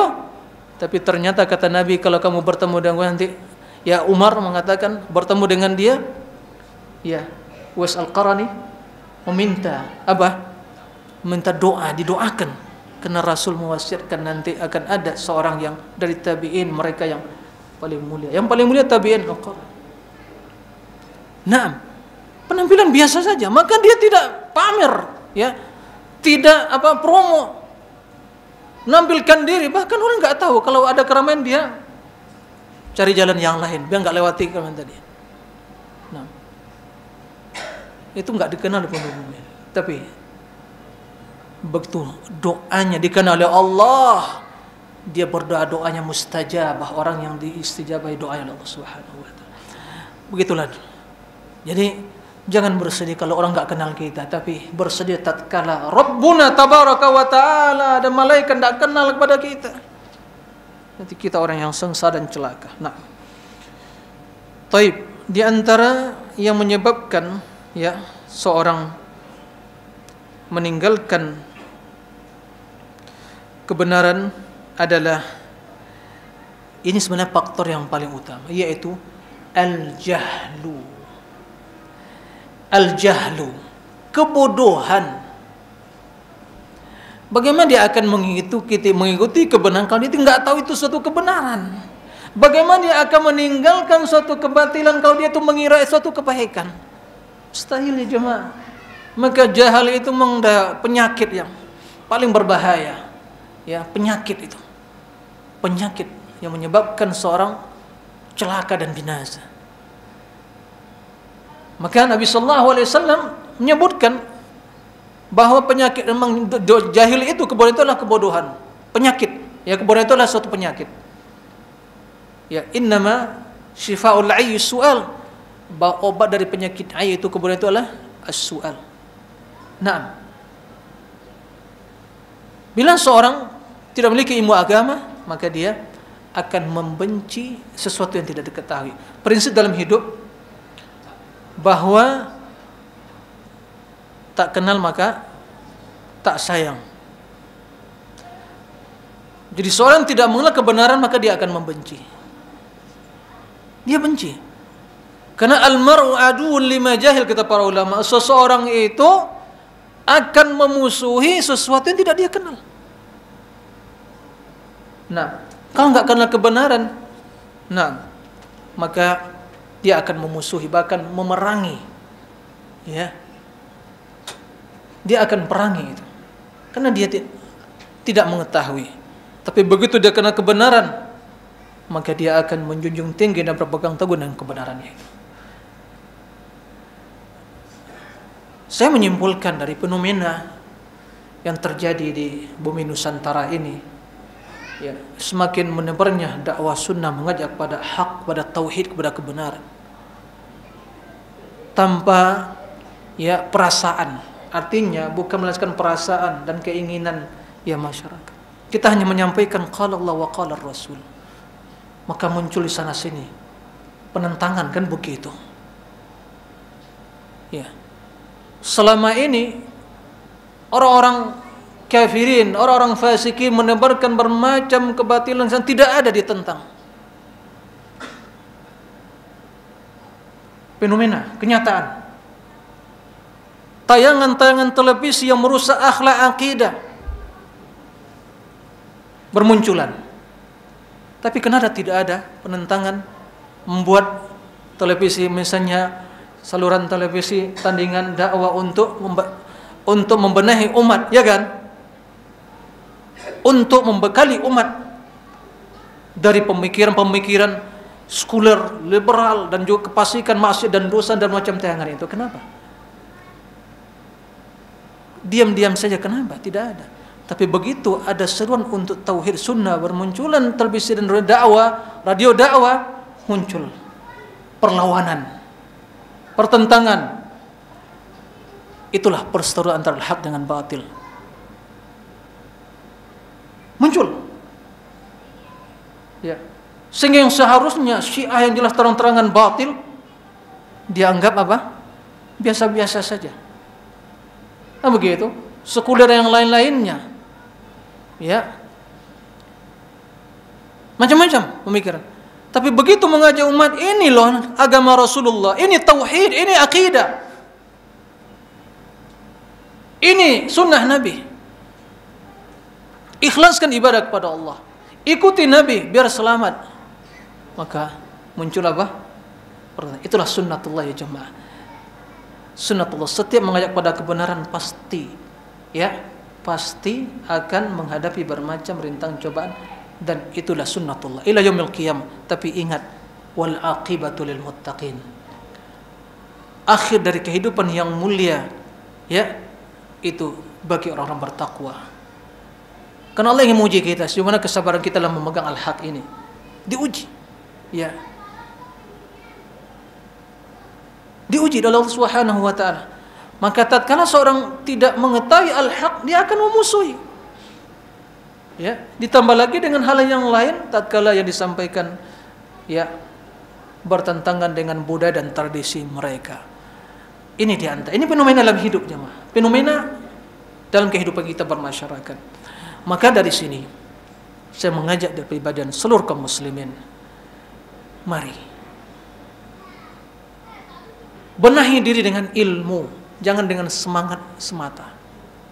Semangat kalau tidak landasi ilmu itu jadi apa? Kata orang Arab, al-awatif idza lam tudbat bil ilmi inqalabat awasib, kata mereka. Apa artinya itu?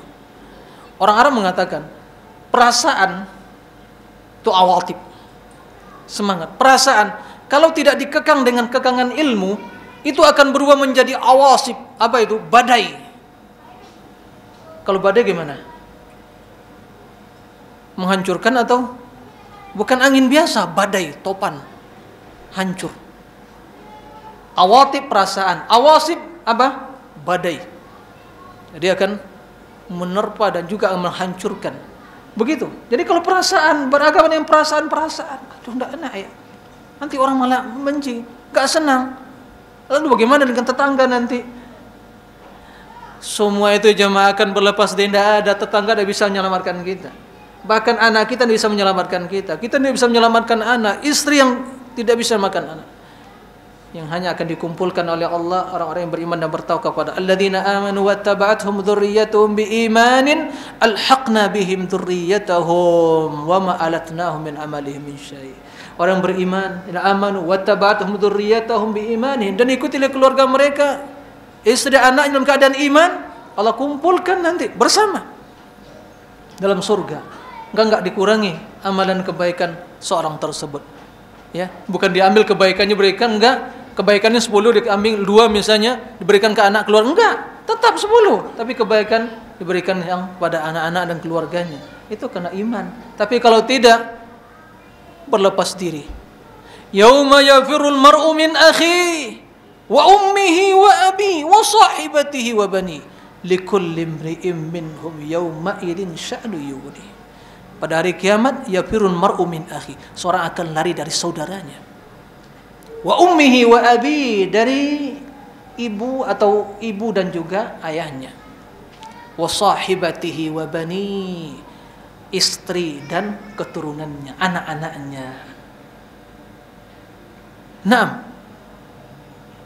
Wa sahibatihi wa bani likulli imri'in minhum yawma idin sya'nu. Pada hari itu masing-masing jiwa itu mengurus urusan dan perihal dirinya. Enggak, ya.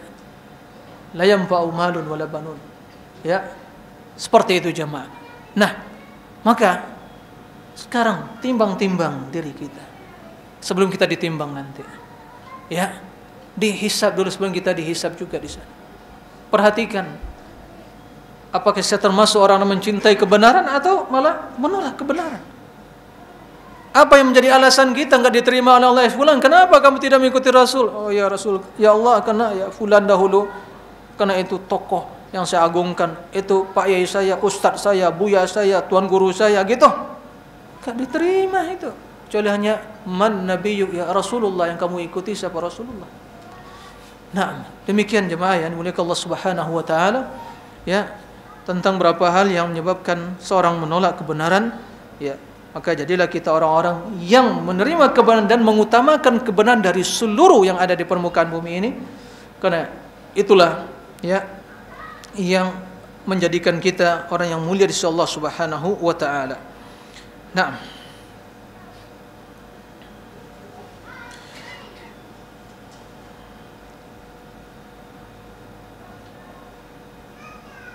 baik. Nah, sebelum kita akhiri, karena jatah yang diberikan kepada saya sampai jam 2 katanya. Nah, masih ada sekitar 25 menit lagi. Begitu ya Pak ya? Baik. Saya boleh bias ketek enggak Pak? Hah? Sketek enggak ada ya? Nyantai. Kau buya ke panjang bana keji katanya kan. Langan tuk lawak katanya kan. Baik. Ini pertanyaan dari, Masya Allah, lumayan ini, cukup ini sampai jam 2 cukup Insya Allah. Pertanyaan yang pertama,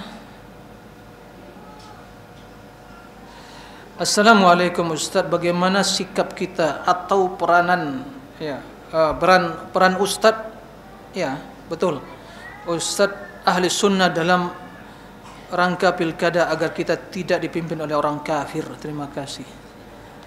Ini berkaitan dengan suasana politik yang semakin hari semakin menghangat di bumi DKI ini, kan begitu ya. Ya, saya di sini ya akan menyampaikan fatwa tatkala beberapa bulan yang lewat ditanyakan kepada seorang syekh dengan kondisi Jakarta secara khusus, ya DKI. Dan ini fatwa ini adalah kondisional sikapnya, tidak bisa generalkan. Karena dalam prinsip agama kita, kalau seandainya yang menjadi kandidat atau calon dari pemimpin itu semua muslim, ya, dan kita tidak tahu kok keduanya masih sama kelihatannya, kan begitu, ya. Dalam hal yang seperti ini juga suara yang kita berikan tidak banyak memberikan pengaruh, kan begitu. Siapapun dari muslim insya Allah baik. Kan nanti kita mungkin ya melihat mana yang lebih dekat pada kebaikan.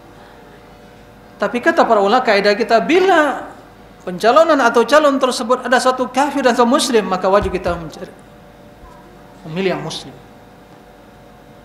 Bila seandainya kaum muslimin dengan alasan, ya itu kan bukan pemilihan secara syar'i, demokrasi gitu. Permasalahan kita bukan masalah prinsip atau mungkin ya prinsip demokrasi dan cara pemilihannya itu, tapi mempertimbangkan maslahat dan mafsadah. Ana tanya kepada penduduk KI sekarang di Jakarta, bagaimana sih selama ini? Tenang-tenang saja? Atau banyak pernyataan-pernyataan yang sangat meresahkan? Saya tidak kampanye ya, jangan salah pahami nanti. Waktu porkon itu Ustaz. Tapi saya ingin menyatakan, lihat kondisi. Oleh karena itu, tatkala Syekh Sulaiman Ruhaili ditanya tentang kondisi Jakarta, dan saya langsung mendengar, melihat kondisi Jakarta begini seterusnya, dan calonkan sebagian partai politik menyalonkan ya calonnya dari orang kafir, kan begitu, maka kata beliau, maka wajib bagi muslimin untuk memilih dan mendukung yang muslim. Karena tidak boleh seorang kafir memimpin kita, ya jemaah. Ya. Bagaimana dengan alasan politik, kan begitu, oh ini kan orang tidak ya adil, enggak korupsi. Saya bilang semua itu kan media. Kita tidak tahu apa yang dibalik itu semua. Ya. Oleh karena itu bagaimanapun, kalau itu memang terjadi nanti yang pencalonan satu muslim satu kafir, maka pilih yang muslim, ikut antum semua. Ya. Tapi setelah itu kita tidak menyebut jangan, tapi antum jangan kampanye. Yuk sono sini enggak. Karena kondisinya kondisional. Dan ini fatwa yang harus dipahami dengan benar ya jemaah. Nanti sebagian lah, Ustaz, tadi ditanya sama Ustaz, Ustaz, oh mereka dia mulaikan harus milih. Saya mengatakan ini kondisional. Kita tidak ikut mendukung partai-partai itu enggak, tapi ini kondisional yang kita warga DKI yang dibolehkan untuk memilih. Ya. Kendati kita tidak sesuai dengan sistem yang seperti itu, tapi ini kondisional. Kemaslahatan dan mafsadah. Maka pilih yang muslim itu. Bantu saudara kita dan mendoakan kebaikan bagi mereka. Tidak boleh ya memilih orang kafir jadi pemimpin kita. Nah, itu kesimpulan dari fatwa dari Syekh Sulaiman Ar-Ruhaili. Ya, di waktu ada daurah di Batu beberapa bulan yang silam ya. Dan itu ditanyakan di Malang. Nah, itu kesimpulannya dan itu Anda tertulis fatwanya dan saya memiliki fatwa itu. Nah, wallahu a'lam. Dan begitu sikap kita. Jadi ini tidak perlu diributkan. Lihat kondisinya. Ya. Lihat kondisi. Kalau seandainya atau ternyata enggak ada ya pengaruh dari kita ikut sedang ya tentu tidak ada manfaatnya kan begitu. Tapi toh kalau seandainya kita dipaksa nggak boleh golput kan begitu, dipaksa ya apa boleh buat, ini pemaksaan. Ad-daruratu tuqaddar biqadariha ya, darurat yang seperti itu ya diukur dengan kadarnya kan begitu. Nah, jadi silakan antum pilih dan pilih yang muslim. Nah, dengan seperti itu. Wallahu a'lam. Jadi dipahami jawaban saya dengan benar, jangan keliru dalam menyampaikan nanti seperti itu. Baik, assalamualaikum Ustaz.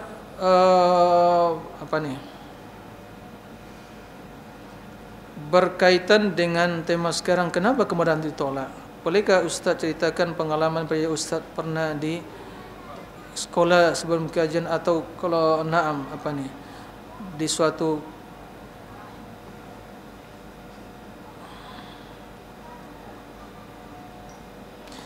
kajian di suatu tempat banyak ustaz atau sunnah dilarang menyampaikan dakwah sunnah ya, pernah atau tidak Ustaz? Ini kalau pengalaman pribadi saya sampai sekarang ya belum ada ya, mungkin sebagian ustaz ya, karena memang juga saya kan orang nggak dikenal kan gitu. Jadi emang ya seperti itu. Dan juga jenggot saya nggak terlalu panjang ya kan, biasa-biasa saja.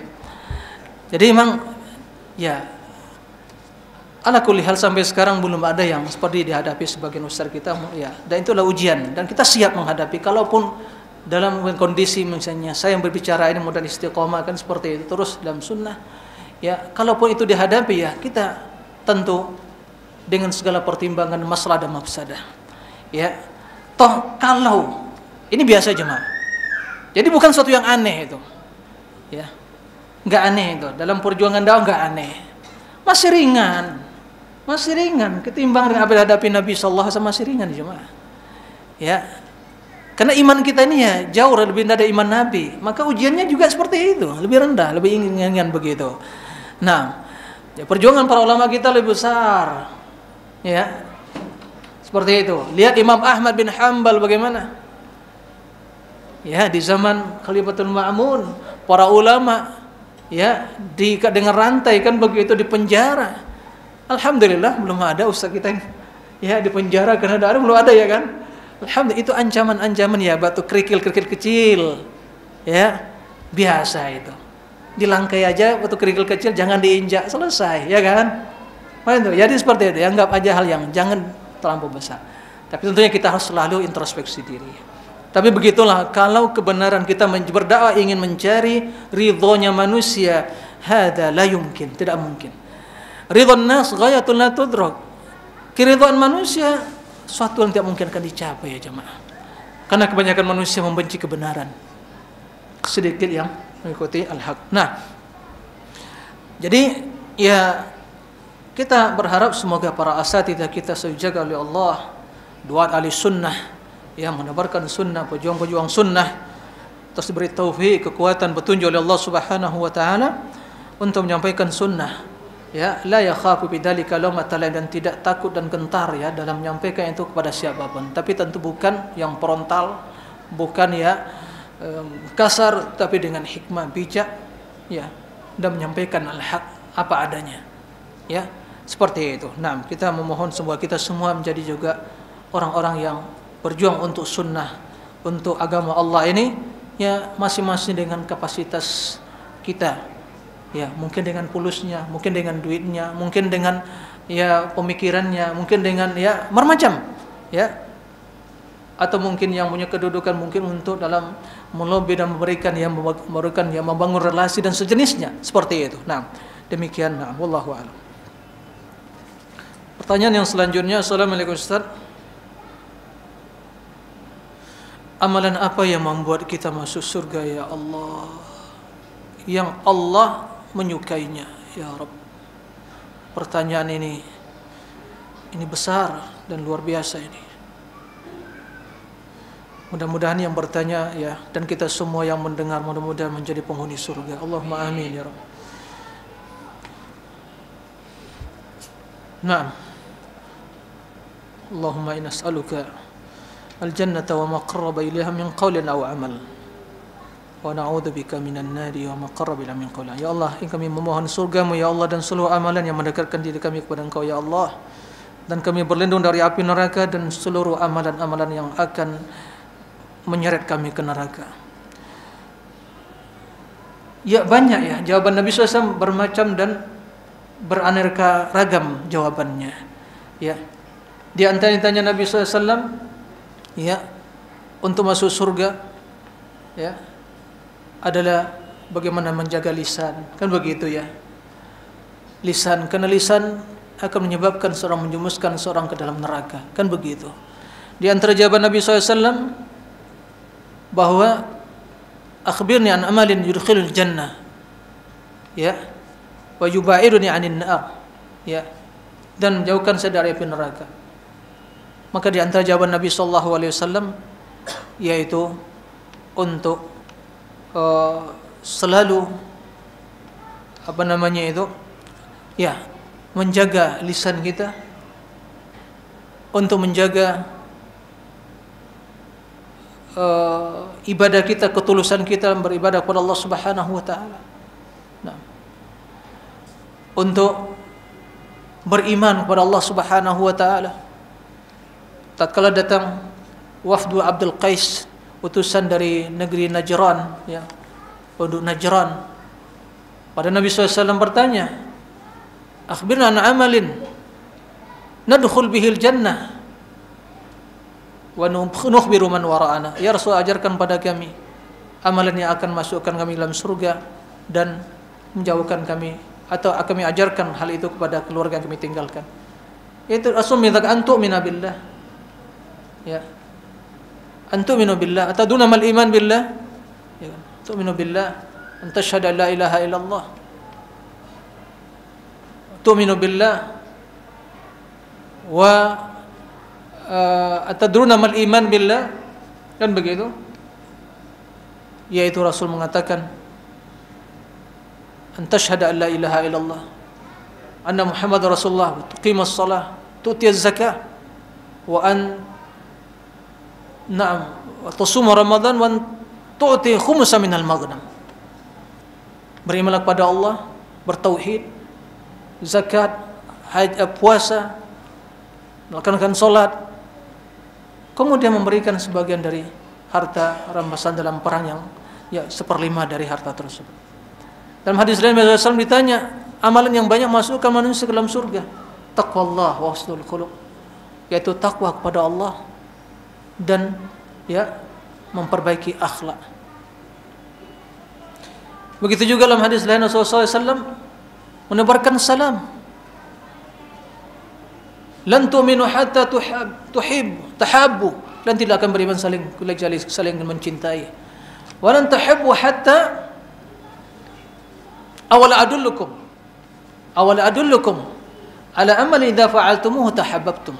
Absus salam fima bainakum, menebarkan salam. Apabila kalian melakukan hal itu, maka kasih sayang dan kecintaan akan terjalin di antara kalian. Dalam hadis ini Nabi SAW menjelaskan, ya, absus salam wa at'imut ta'am wa sallu bin nasi wa sallu bil lail wan nasu niyam tadkhulul jannah. Naam, bisalam.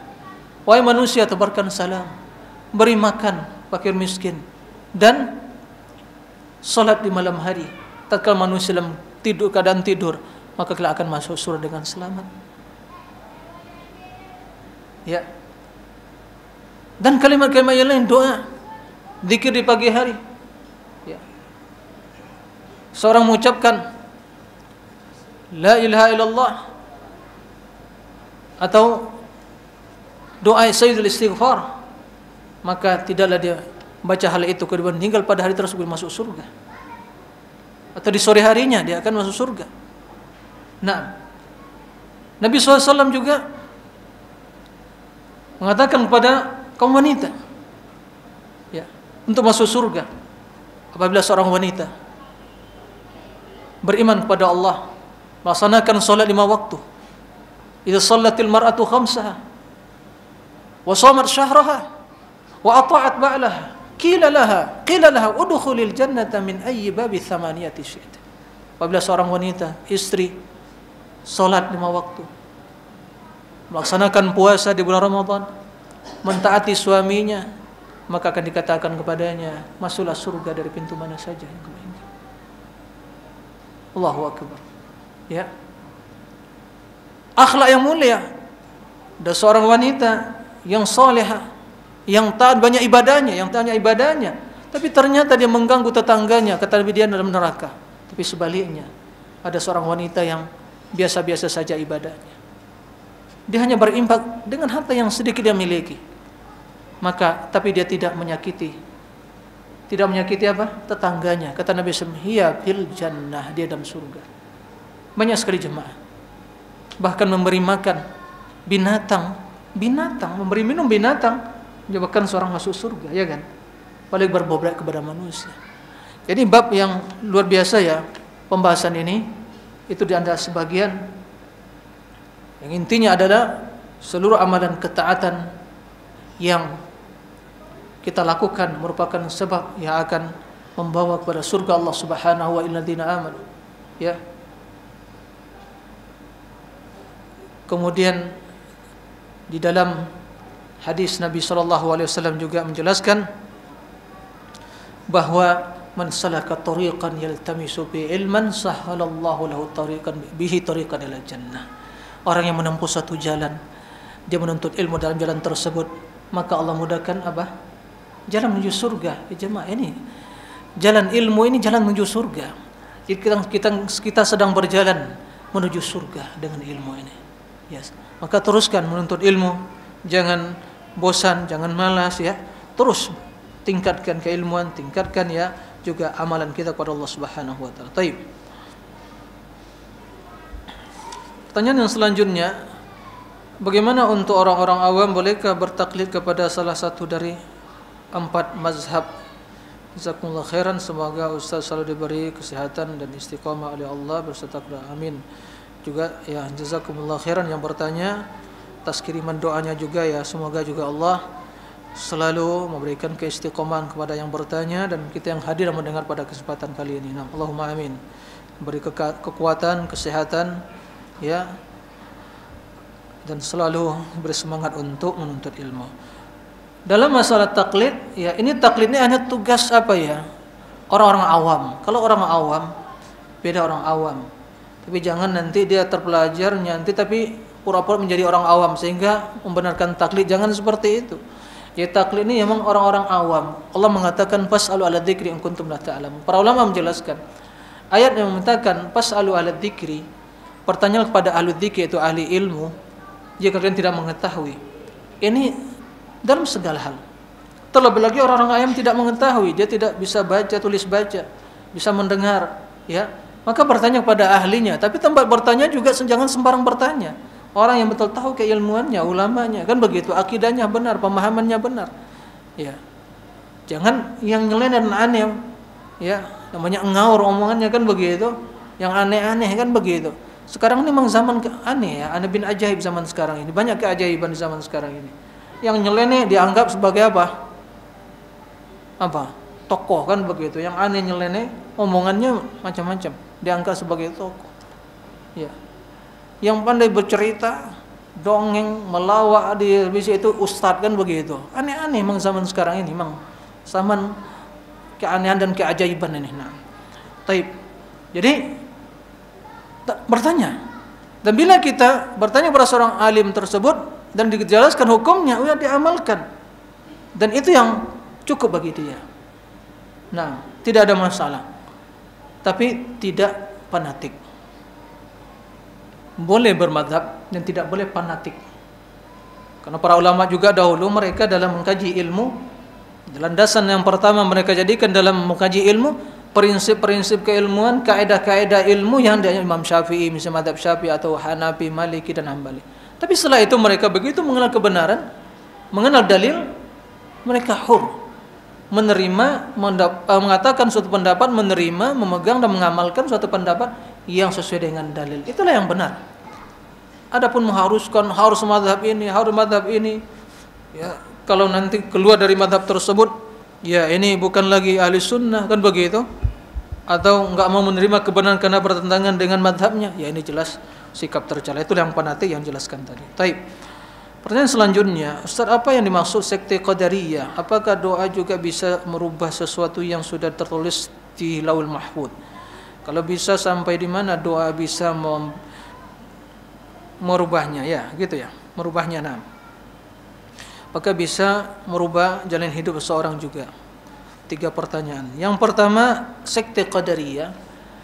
Sekte Qadariyah ini termasuk dari sekte Ahlul Kalam yang dinisbatkan kepada mengingkari takdir. Takdir itulah segala sesuatu yang ditakdirkan oleh Allah dari yang berkaitan dengan ya semua alam semesta ini, makhluknya, seluruhnya telah ditakdirkan. Ya. Miskin, kaya, sehat, sakit, ya, jodoh, semuanya ditakdirkan, ya. Semua, tidak ada yang terjadi kecuali ditakdirkan. Nah, hatta al-ajz wal kayyis, sampai sikap seorang al-kayyis, sikap ya dia itu pintar, cerdas kan begitu ya, dan juga ahli atau mungkin lemah atau mungkin ya tidak seberapa tingkat pemahamannya, itu semua dengan takdir. Dan juga yang bertanya ini menanyakan Qadariyah ini juga ada takdir, ditakdirkan dahulu sebelum 10.000 tahun sebelum penciptaan langit dan bumi, bahwa yang bertanya pada kesempatan kali ini Muhammad Nur Ihsan hadir di masjid ya Al-Arqam di lantai 7 ya. Ya, blok apa ini? Blok M1 ya. Blok F1 ya, dihadiri oleh ya bapak-bapak yang pada kesempatan kali ini, atau mungkin masih ada ibu-ibu yang hadir kan begitu. Ini semua ditakdirkan ini. Nah. Jadi Qadariyah mereka mengingkari takdir, tapi pengingkaran terhadap takdir ini lebih spesial dengan apa? Perbuatan manusia. Jadi menurut mereka begini. Allah menciptakan manusia, kan begitu? Allah menciptakan segala sesuatu. Menciptakan manusia, tetapi manusia yang menciptakan perbuatannya. Gitu. Jadi enggak ada kaitan ya dengan takdir menurut mereka. Jadi dia yang berbuat sesuatu, ya perbuatan manusia, enggak ditakdirkan Allah. Itu yang diingkari mereka, takdir tadi. Adapun ahli sunnah mereka mengatakan Allahu khaliqu kulli syai', Allah yang menciptakan segala sesuatu. Wallahu khalaqakum wa ma ta'malun, Allah yang menciptakan kalian dan menciptakan apa yang kalian kerjakan. Gitu. Allahu sani'u kullu, sani'u kullu san'atin wa san'atah. Khaliqu kullu san'atin wa san'atah. Allah menciptakan orang yang berbuat dan perbuatannya. Tidak ada yang keluar dari itu. Ya. Khaliqu kulli syai', segala sesuatu. Akan tetapi manusia memiliki apa? Iradah dan qudrah dan ikhtiar. Iradah, kekuatan dan pilihan. Nah, dengan pilihan tersebut dia apa? Berbuat. Maka tadi ke sini Bapak Ibu sekalian, kan Ibu yang memilih dan Bapak yang memilih datang sini ya kan? Ada yang saya paksa tadi? Enggak ada ya kan? Enggak ada. Itulah takdir. Dan semua itu enggak terjadi dengan izin Allah. Jadi pilihan kita, takdir kita itu, pilihan kekuatan kita, itu semua di bawah kekuasaan Allah. Wa ma tasyauna illa ayyasha Allah Rabbul Alamin. Tidaklah terjadi apa yang kalian inginkan kecuali bila Allah menginginkan. Jadi kita punya masyiah, Tapi masyiah kita di bawah masyiah Allah. Kehendak Allah yang paling tertinggi. Kita punya pilihan, tapi pilihan Allah yang paling tertinggi. Kita punya kekuatan, tapi kekuatan yang paling tertinggi. Tapi bukan terpaksa kita. Karena yang sholat kita, bukan Allah yang sholat, kita yang sholat. Kan begitu. Kita yang baca Al-Quran. Tapi siapa yang mentakdirkan kita bisa baca Al-Quran? Allah. Itu takdir. Nah orang Qadariyah karena mereka mengingkari manusia, mengingkari takdir Allah tentang perbuatan manusia, maka dinamakan Al-Qadariyah. Sebaliknya sekte yang bertentangan dan berlawan dengan itu Jabariyah, itu terpaksa. Mereka mengatakan manusia itu nggak ada pilihan sama sekali, terpaksa. Bagaikan apa? Dedaunan yang jatuh dari pohonnya. Bagaikan angin yang berhembus. Bagaikan batu yang jatuh dari ketinggian, kan begitu. Nggak ada pilihan. Ya keliru. Ya. Karena kita diberi pilihan, tapi pilihan kita di bawah pilihan Allah. Jadi namakan sekte Qadariyah karena mengingkari ya keumuman takdir Allah yang mencakup perbuatan manusia tadi. Nah. Kemudian apakah doa bisa merubah sesuatu yang sudah tertulis? Ya, la yaruddul qadar illa doa. Tidak ada yang bisa menolak takdir kecuali doa. Tapi perlu dipahami. Ya, bisa merubah. Tapi perubahannya bagaimana? Ini perlu dipahami. Sebagian keliru. Ya. Doa itu usaha enggak? Amalan dan usaha, ya kan begitu. Arti sebab. Segala sesuatu dengan izin Allah ada sebabnya. Dan sebab dan musabab, sebab dan hasilnya, itu semua ditakdirkan. Jadi begini, Allah mentakdirkan sebulan, ya, kala Muhammad Nur Ihsan atau yang lain, ya, ditakdirkan oleh Allah, ya, dia misalnya pada suatu hari akan tertulis Lauhul Mahfuz 50.000 tahun sebelum menciptakan langit dan bumi, dia pada hari ini misalnya akan ditimpa musibah ini. Baik, semoga kita selamat semuanya, tidak ada yang masalah.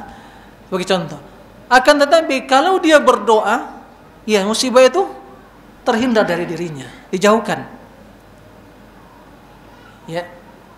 Nah, Allah mentakdirkan seorang ditimpa musibah, tapi kalau dia berdoa akan terhindar dari dia.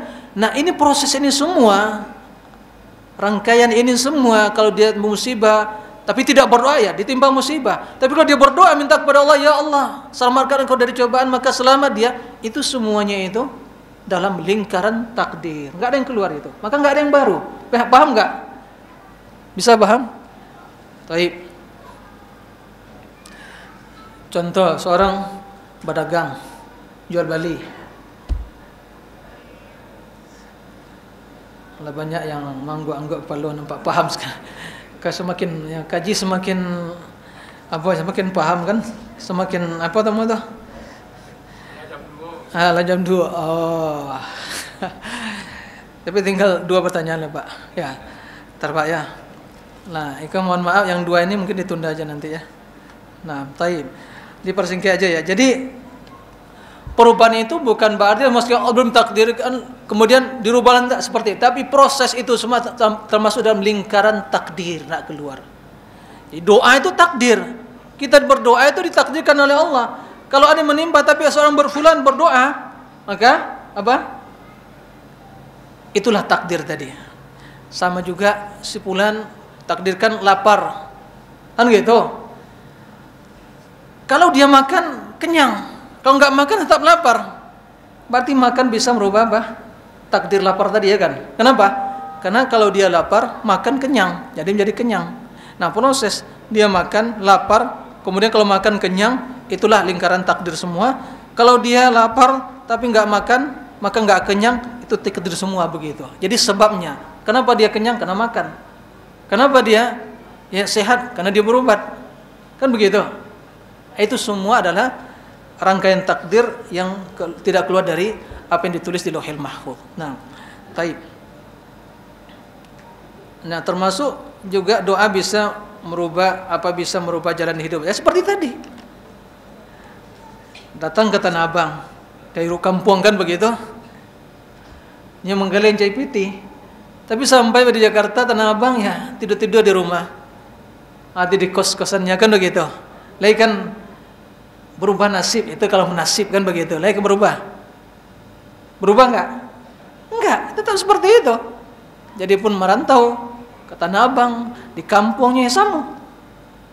Enggak ada bedanya. Tapi sampai kasih ke bersungguh-sungguh, ya kan?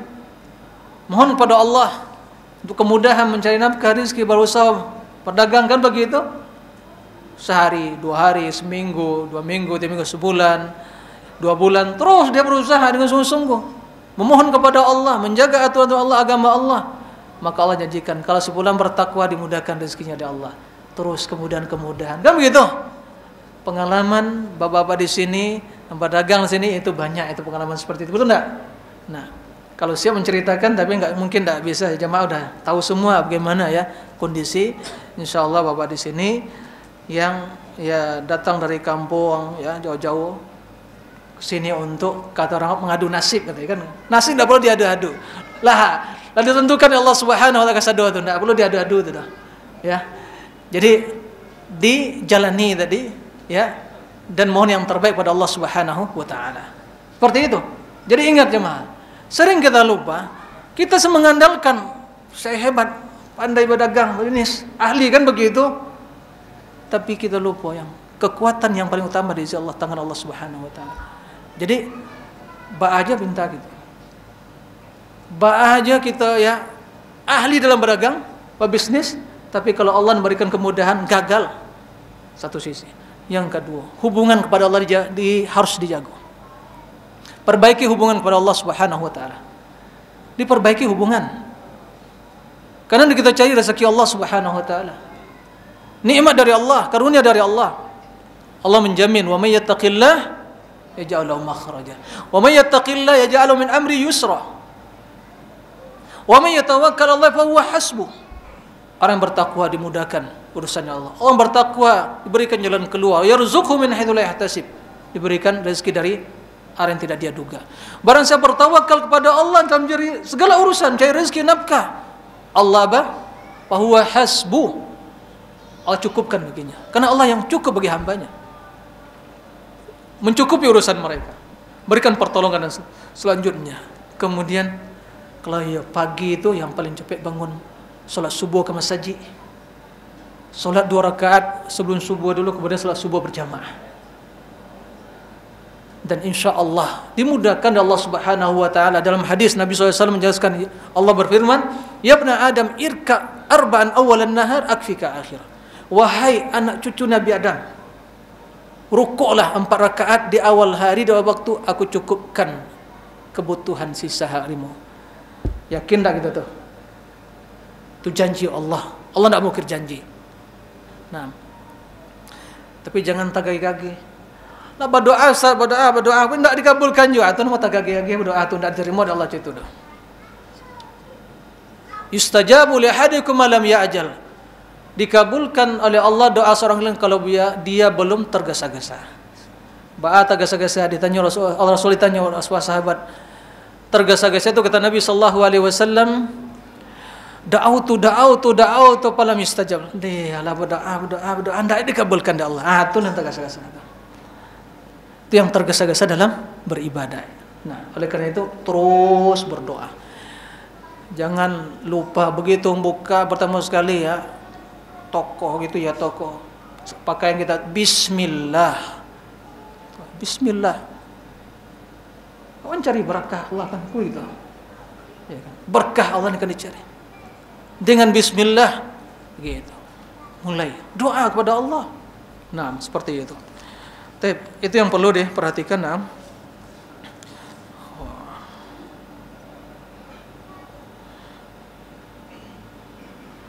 Ini panjang jawaban tapi waktu habis, jadi kita tunda aja ya. Untuk masa-masa yang akan datang. Nah, terima kasih atas perhatiannya dan juga kesabarannya di dalam kesempatan yang mulia ini. Mohon maaf atas kekurangan, kehilapan.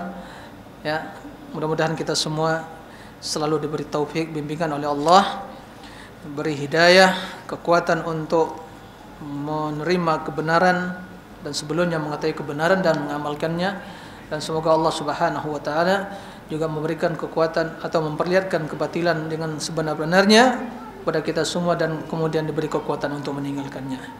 Demikian wallahu a'lam wa sallallahu wasallam nabiyina Muhammad wa ala alihi wa sahbihi wasallim wa akhiru da'wana alhamdulillahirabbil alamin.